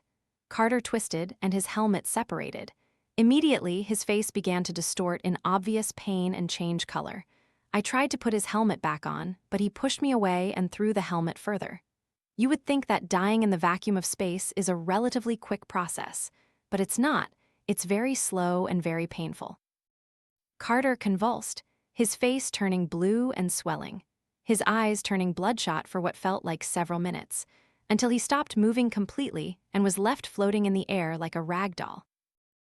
Ian, we have to go, Riley sobbed, and I knew she was right. We tried to contact Command but couldn't, so we simply flew back to the ISS as fast as possible. We had to stop Adams or whatever those maggots controlled him. After about 20 minutes, we finally returned and saw another ship waiting nearby. We were greeted by the crew members, who needed a few minutes to understand what we were raving about. When I finally asked them about Adams, they said he had left with another team. We tried to explain what had happened, but no one believed us. We had to tell them to go and check the structure themselves, but to bring flamethrowers. That took another hour, and when they returned with 2 fewer people, they asked us to tell them everything. Adams had returned to Earth by then. When we returned, we received information that he had volunteered to join the team that was running experiments on the alien egg brought back to Earth. Again, they refused to believe our claims that he was being controlled by space maggots. So, we knew we had to handle things ourselves. 2 days had passed, but Riley and I had reached the base. I feared this would be my last mission. I discovered a small wound on my right hand upon returning to Earth. There was no pain or anything, but something was wrong. I could feel it. First, I lost control of my hand and now my entire right arm. It was moving, but not by my own action. I could already feel part of my neck moving involuntarily, so I feared I was no longer myself. Adams needed to be stopped and the egg destroyed. Even so, I felt like this was a losing battle we were fighting. That structure out in space was created by someone or something other than humans, and they put those eggs there for a reason.